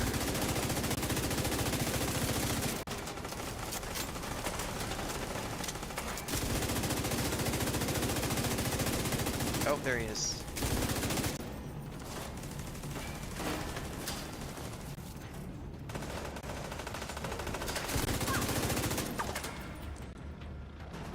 Where's he at?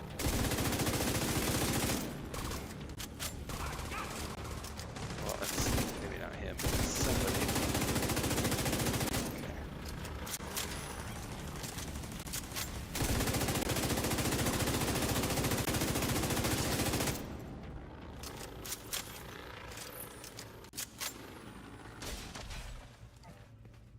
Let's hold tight.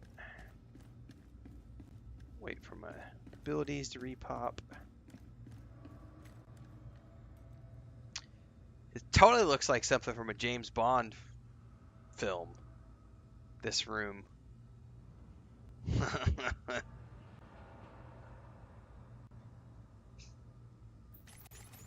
Alright. Alright, this will extract the transmitter from the module and connect it to the rest of the facility. Then we can link up with the division satellites. This is so cool. I totally feel like James Bond right now. Oh shit, the lights. Oh no! We're so fucked. Oh no, we are so fucked. Somebody just breached. Somebody just breached! Right? Sounds like you've got company. Oh, we totally have a boss. Oh, I see him. Oh, and he is chucking grenades.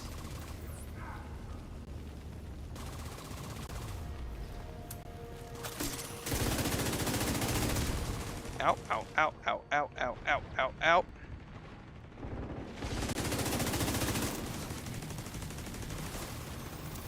Oh, and he's got friends. Oh, we took him out. He wasn't that bad.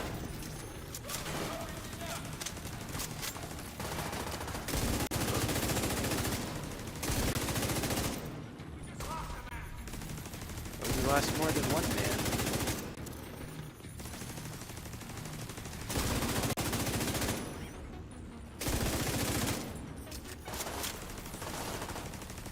Get a grenade all the way back there.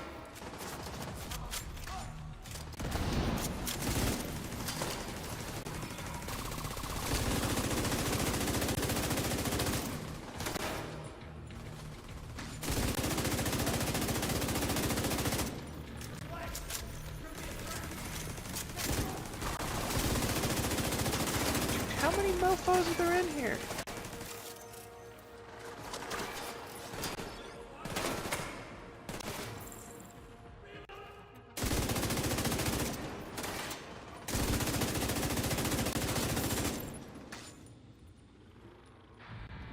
Are we still not clear?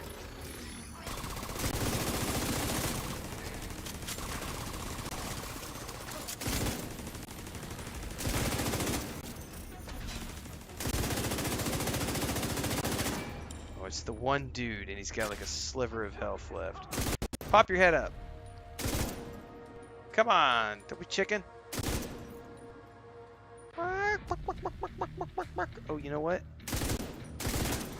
Oh, I can't shoot the... I was gonna blow up the canister next to him. Come on. Oh, and then I missed my shot. Really? Is there a collider there? Oh shit, He's gonna take me out. There's like a collider.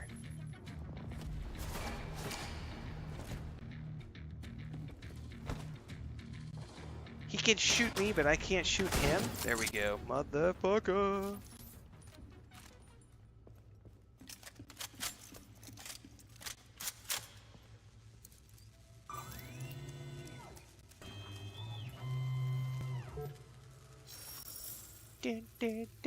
Satellite network is back online. I'll send a team to secure the transmitter for safekeeping. Good work, Agent.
Probably for a safekeeping, we go back to White House.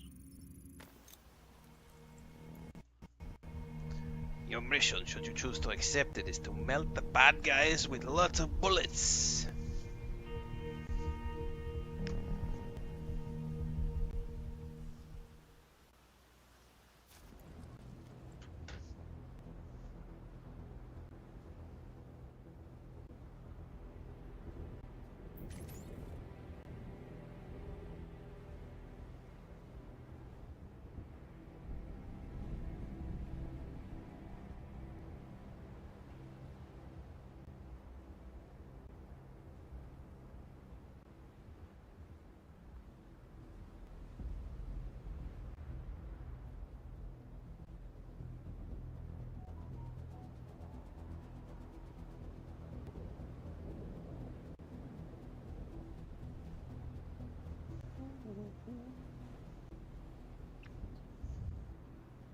Dude, I really liked the recent Man from U.N.C.L.E. they did with Cavill.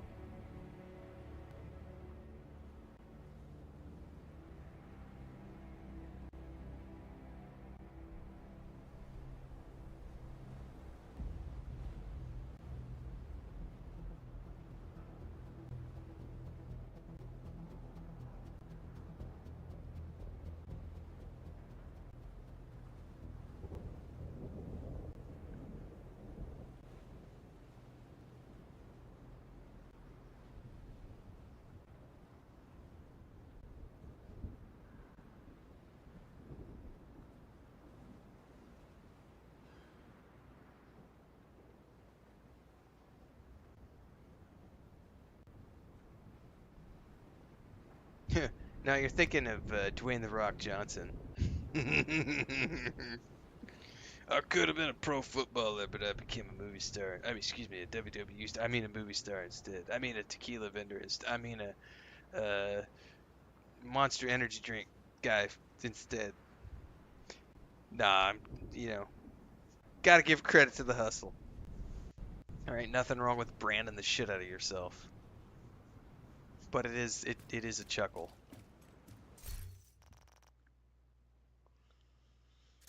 All right, let's go look at what we got today. Yeah, it's the one with Arnie Hammer and Cavill. I thought it was a great movie. Chris and I have watched it a few times. Okay, not better, not better. Oh, because we're doing lower level missions. That's why.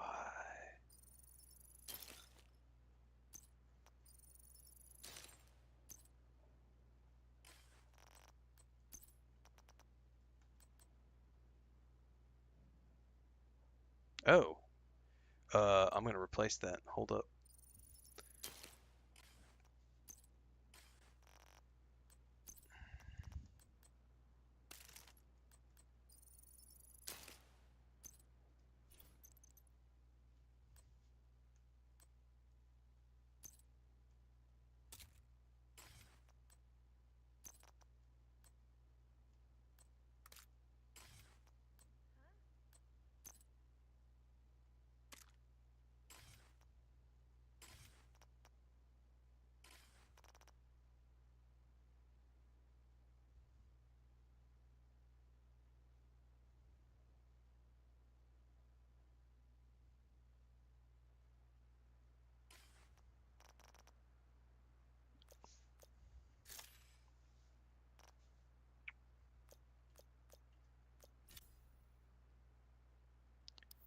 What campus do they want to send me to? Right over here? The campus. Alright, we're heading this way. Brand new area. Oh, base of operations The White House upgraded. hasn't felt as secure since the lockdown. The basement has been converted into a workshop, fully equipped with drills, saws, and metalworking tools. The mechanics and crafters are using the tools to construct new gear. Ooh. Recovered munitions, parts, and tools are available to equip the agents with better gear and weapons. Woo! We'll need to recruit some staff to organize the growing armory. Okay. The Shade network is almost fully operational. I'm hopeful we can reconnect to the national network. The White House is starting to feel like a beacon of hope, instead of a reminder of how far we've fallen. The only Rico I know, the only Rico I believe in, is the Rico from Starship Troopers.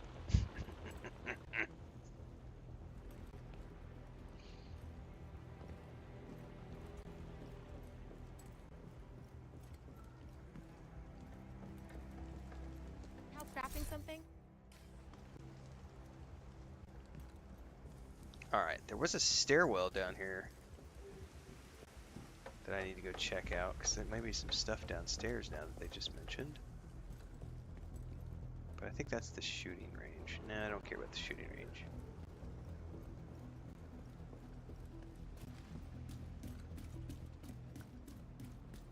No, this is still just like a server room. They mentioned like more crafting and an armory. Where the hell is it at, man?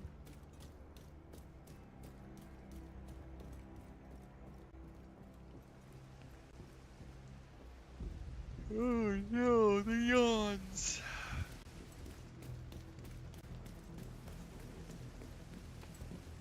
Hello again. If you're looking to join up with other agents, I'm here to help. No, that's not what I'm looking for.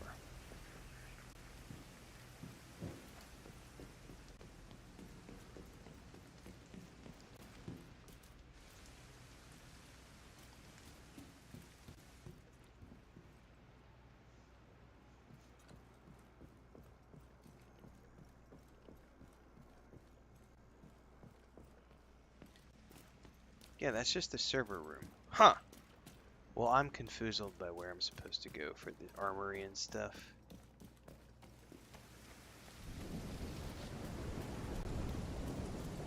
Oh, there is a audio thingy over here that I've missed. I swear, Ellis, you ever get the feeling that there's something funny going on? There's nothing funny about this situation, Mr. President. Knock it off. You know what I mean. I'm not sure that I do. It's just all of this feels harder than it should. Like there's something pushing back against everything we're doing. You sit in the big office. There's always going to be people pushing back reflexively on anything you do. You know I've got your back. And so does the country. So, worry less about the hypothetical crises, and let's deal with the real one we've got facing us right now. Portable electronic device detected. Carlos, thank you for taking my call. I understand you've got your hands full too.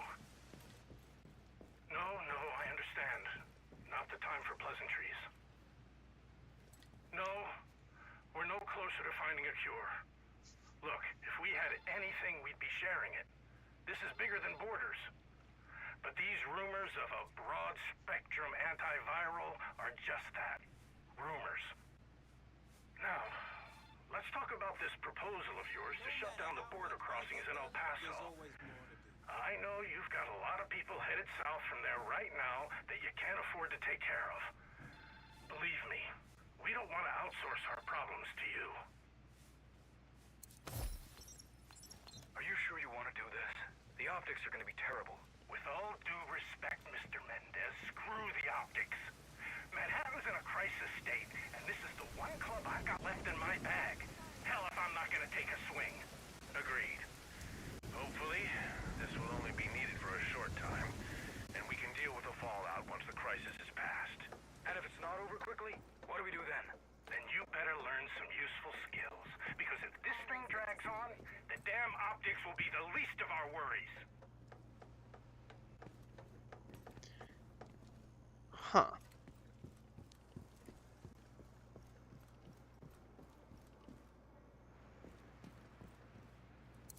Hey there. Up for learning a new skill? Not really. I don't really need any new skills. See ya. Well, I guess that's what that is. Maybe we just can't... It's... I'm confused about the upgrade to this place because they made it sound like there was a new armory and stuff, but I don't see any interactables or anything like that.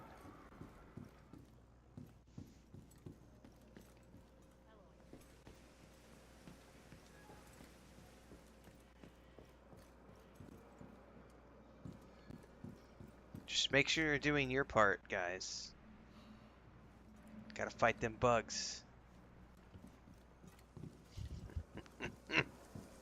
I love that film. I'm doing my part.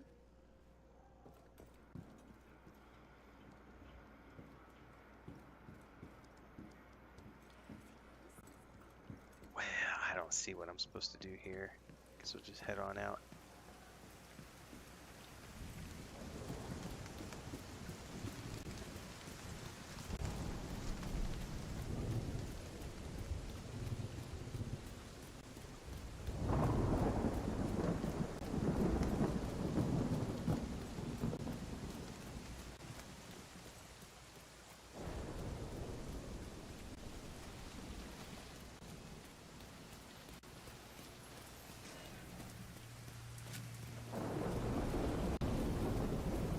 Alright, we need to hoof it to the settlement. To the campus, sorry.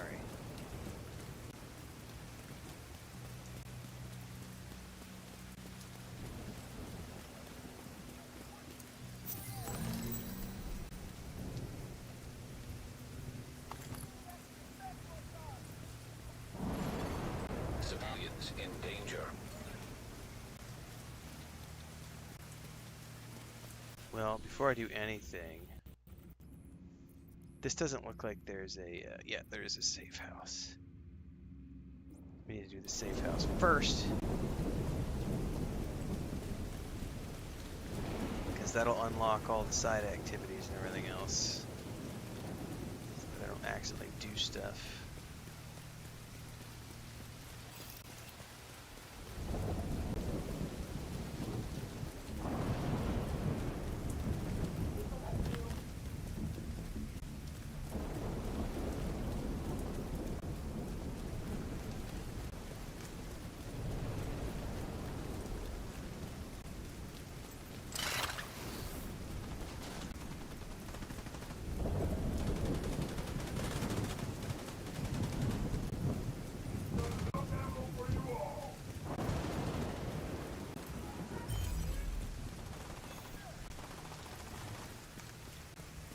Wait, is this a different zone? This might be a different zone. Fuck, too late. I'm already halfway here. I think this was a different zone. Crap! Hostile broadcast picked up.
post-outbreak population register.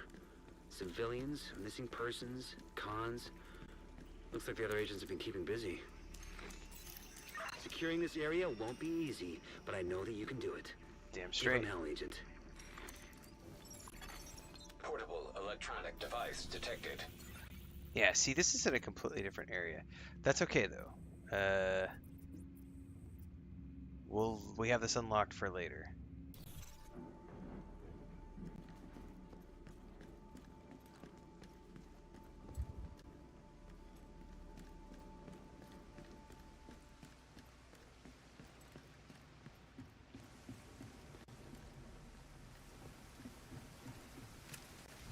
Melrose space.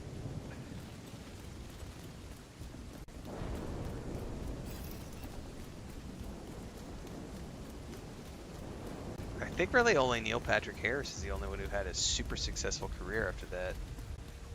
And to a lesser degree, why am I blanking on her name? She went on to do a Bond girl film. She was married to Charlie Sheen.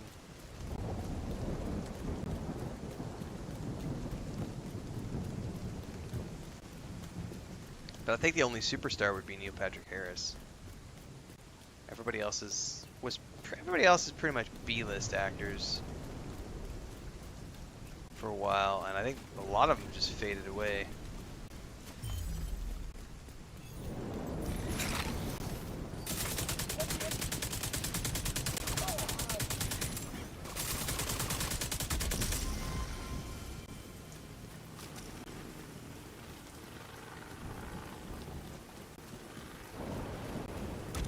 Denise Richards, that's her name. I couldn't remember her name.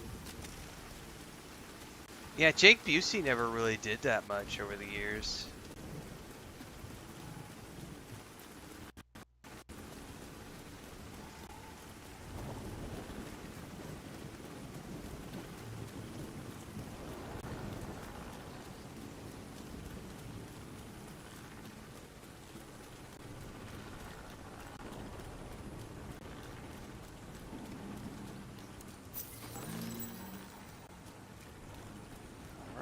Here we go. This is the campus settlement.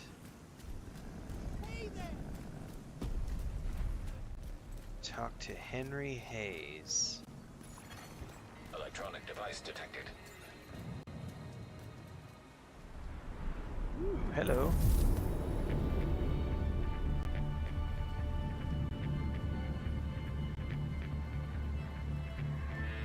She was horrible in the Bond movie that she was in. Electronic device detected.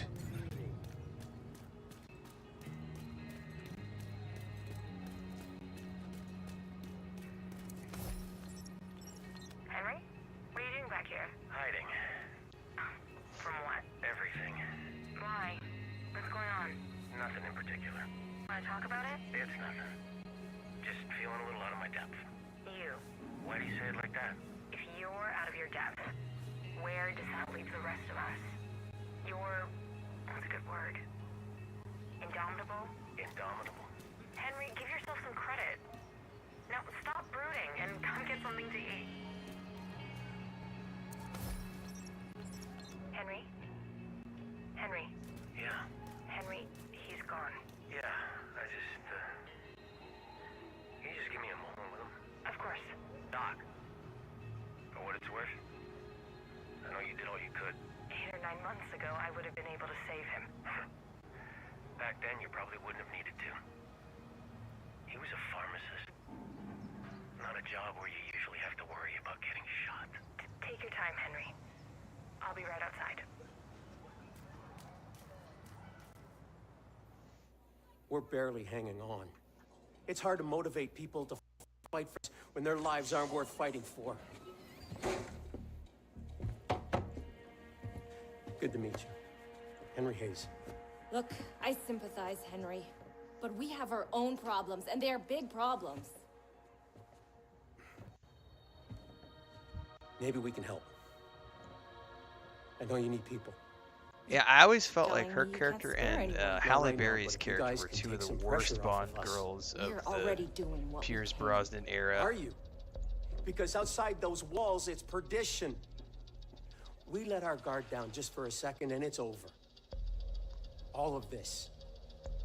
It's Whatever over, you're eh? doing out there, we're not feeling it in here.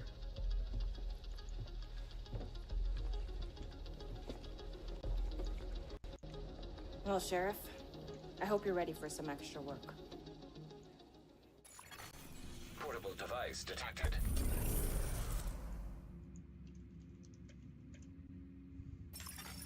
Agent requesting backup.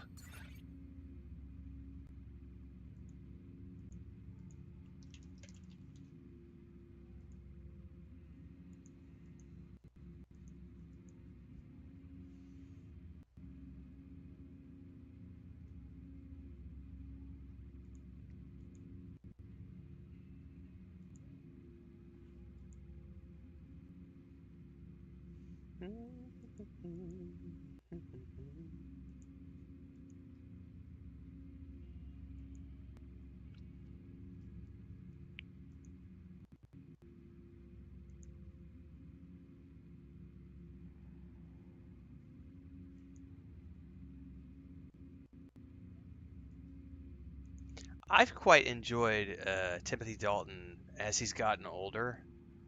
I really loved him in God. Josh Hartnett was in it.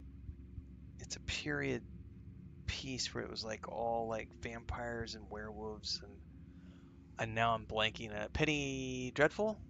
Was it called Penny Dreadful? Yeah, and he's also doing a great job in with the Yellowstone spinoff, 1923 or whatever it's called. I just think his roles. Oh, and he also, I'm pretty sure it was. God, I'm gonna have to look it up now.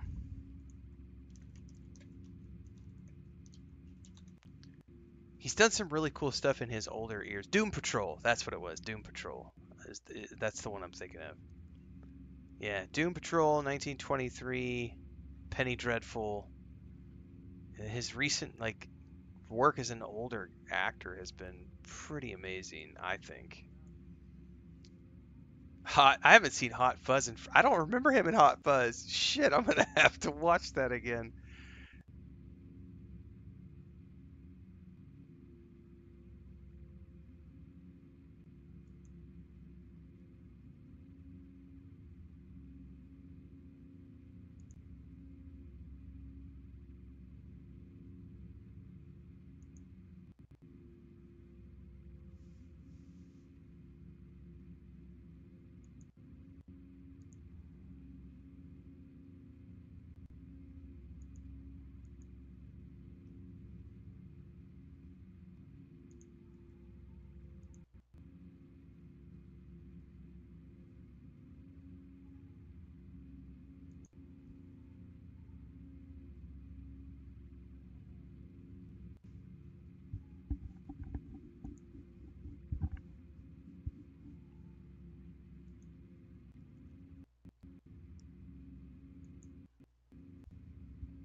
All right, hang on. We're gonna go watch something real quick, guys.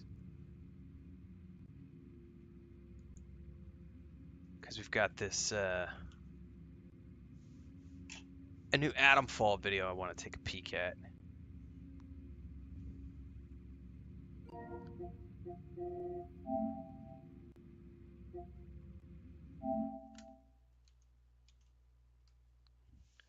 So we're gonna be playing Atom Fall at the end of March. So right now we're doing The Division 2 and some No Man's Sky up until the 10th, and then we're going to be doing Assassin's Creed Mirage because I've never played it, leading into Assassin's Creed Shadows, and then after that we're doing Atomfall, which is on the 27th.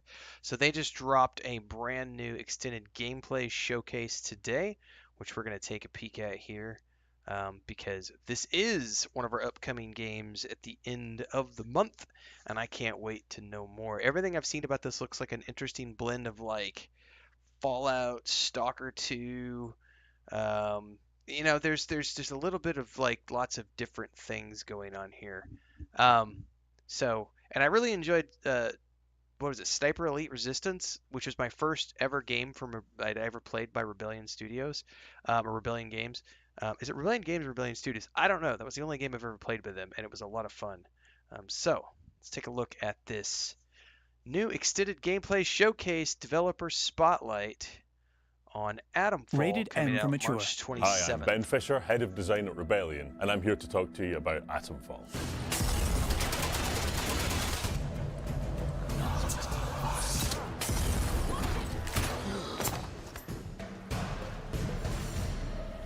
Creepy. So Atomfall is a survival action game set in a 1950s quarantine in the north of England after a nuclear disaster had an unusual fallout. The player wakes up in this environment and has to uncover what's happened and how they factor into it. Who are you? What are you doing in here? So there are a lot of games based in post-apocalyptic quarantine zones, but one of the founders of Rebellion, Jason Kingsley, noticed that there wasn't one based around the Windscale fire, which is one of the world's first major nuclear disasters. So he asked the question, what would it look like if you made a kind of Rebellion-style game in that kind of environment? So that was our start point. And the development process of Atomfall was finding the answer to that question. So part of the creative process of designing the atmosphere and environment of the game was looking at 1950s, 1960s England and using that real-world reference to build our kind of heightened fictional environment. So we looked at the environment around the real Sellafield disaster, the real Windscale fire, and that gave us real reference points for rural England and small villages you might visit, those kind of very British touch points like red phone boxes and details like that. What we found was we didn't have to invent very much to get the ball rolling. We already had a rich and interesting location in the real world that we could use as a start point. So one of the creative challenges in Atomfall was blending the natural beauty of the north of England with the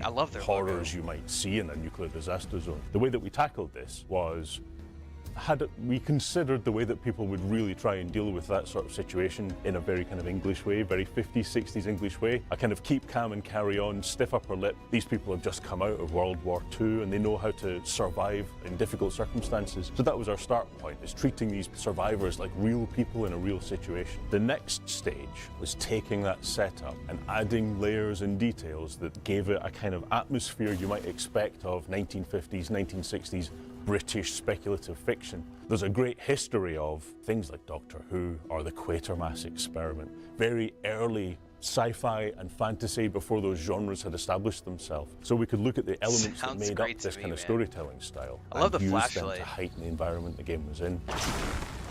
Oh, traps! What this means is that people are trying to live a normal life and trying to survive in their normal village, but that normal village has been occupied by a military force that's there to try and keep the peace. And when you push into those dark and mysterious locations that explain how this disaster happened, that's where the horror comes out. That's where these darker elements emerge. You'll die here! Ah, creepy guy in a clown mask, kill him! So this means that the gameplay tone of the game, pushing into darkness and uncovering uncomfortable mysteries, reflects the visual style of the game. So we just made sure that we aligned these two and use them to build on top of each other.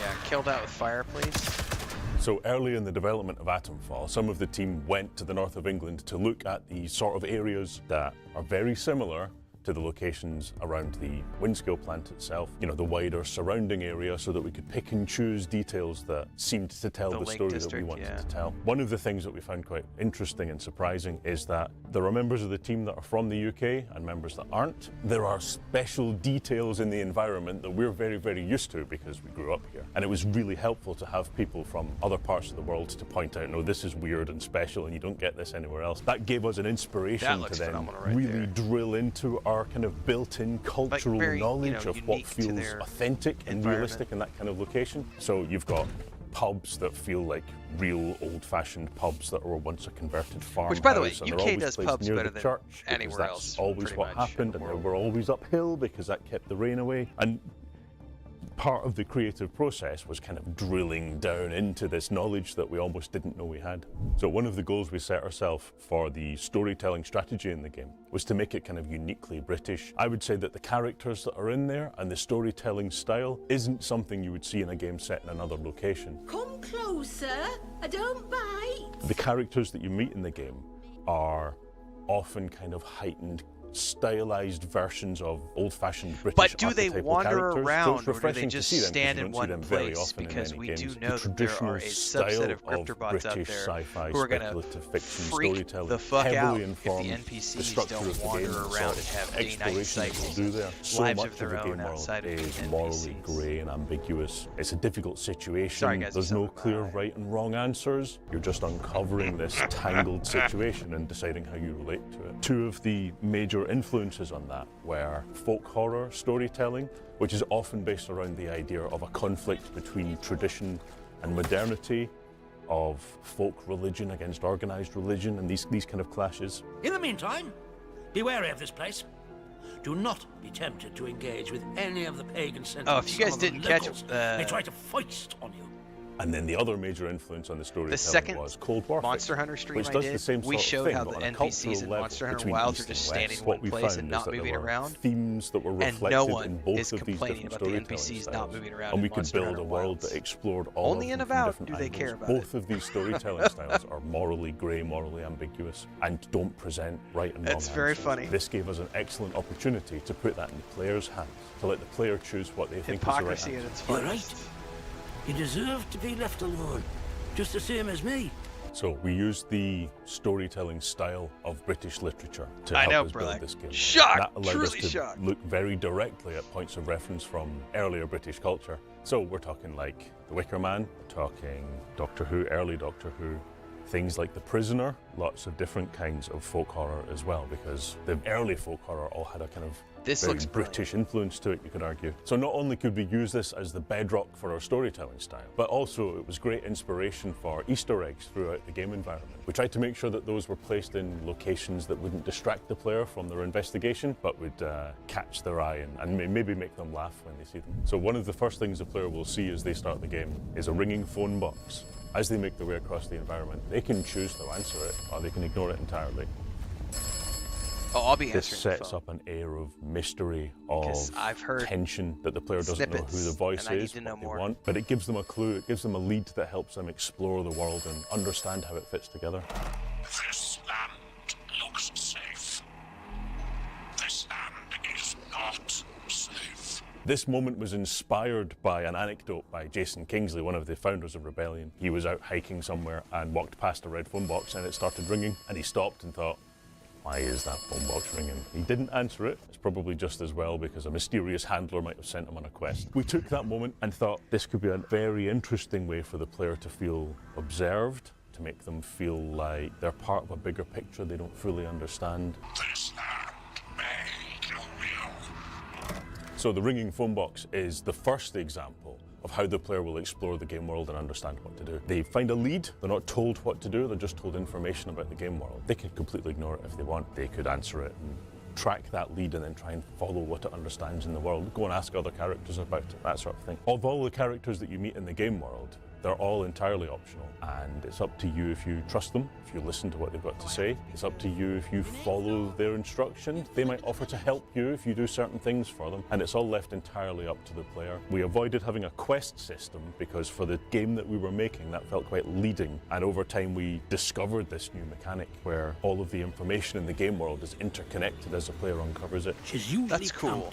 Just so I'm interested to see what they And they mean have to by decide for that there's themselves not a what's true and quest not true. system. To the extent that the player can kill any character in the game, Murder and hobos still can do their find murder a hobo conclusion, find an exit. In fact, there are some routes through the game that will require you to kill a certain character to progress. The player's identity is the same sort of thing. You wake up in this quarantine zone. You don't have a specified age, race, or gender. You don't have a character that you can see in the game world, and nobody knows you. And there are characters very early on that pose the question to the player.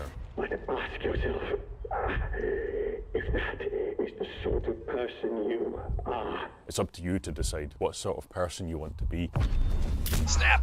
As you make your way through the game world, there are people who might trust you because you're somebody new. They might be suspicious of you because you're somebody new. But that means that you're in a situation to kind of destabilize the world that you're in. You operate like a detective in that you push your face in places that's unwelcome and you uncover mysteries, understand the world as a result, but maybe make things sometimes better, sometimes worse by doing so. Somebody kill the bastard! Run! And there are clues in the game of who you could be, but we make it intentionally ambiguous, so it's up to the player to decide what they think is right. So part of our planning and creative process was to look at other apocalyptic survival action games and decide what seemed like a good fit for Atomfall. What we decided to do to approach it in quite a unique way was to look at it through the lens of being specifically British-style gameplay, British-style storytelling, but also leading into the things that Rebellion specialises in. Rats!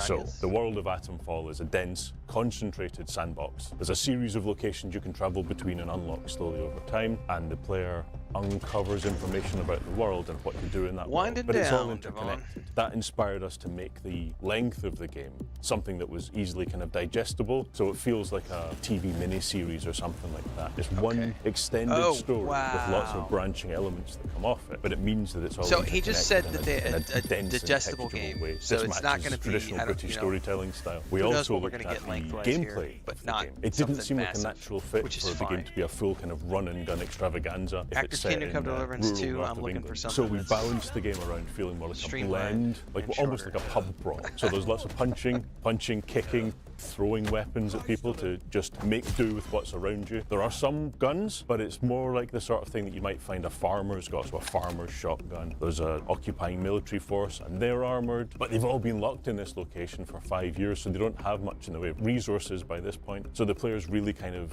making do with what they can find. They're not pushed heroically into every conflict situation. They can decide to back off. Nice and slow now. They can decide to de-escalate conflict. This gave it a very, very different tone, a very Hobo with a personal shotgun. tone, and it just seemed like such a natural fit for the world that we were building around the story. Player choice was central to the creative process of deciding the shape of Atomfall and what sort of game it was. In fact, there was a version of Atomfall earlier in development that was more like a Metroidvania game. So a sequence of locations you were sent through in a more guided structure. You gradually unfurled this game world, and by the end you would have a broad understanding of what happened. It felt too guided. It felt like the other characters were having the adventure and that you were kind of picking up the pieces after the fact. So we took a good look at the game and we opened all the doors. We made it as non-linear as possible. The player can go anywhere in the game world right from the start. Some places are much more dangerous than others, but if the player's observant and they choose their moment carefully, they might survive. They might uncover something that helps them understand the game world. The other major influence in making this game open sandbox structure was making every character optional to interact with. Stay safe out there. So there are many different interpretations of what's happened and many different interpretations Sounds like there's going to of be a lot how of to escape, replayability how to based on resolve the situation. choices. There's no main answer. There's no good and bad ending. There's just lots of complex murkiness, and it's up to the player which route they take. This also extends to the strategy that the player deploys as they're making their way through the game. There's lots of slightly randomized loot for the player to uncover. Enemy placements are long wandering paths, but also slightly randomized. So it's not like you can learn a perfect strategy and play through the game in one go. You really have to observe, you really have to engage with the situation you find yourself in, and then do the best you can. You'll never be working with perfect knowledge, but that's part of the fun and part of the texture of the game.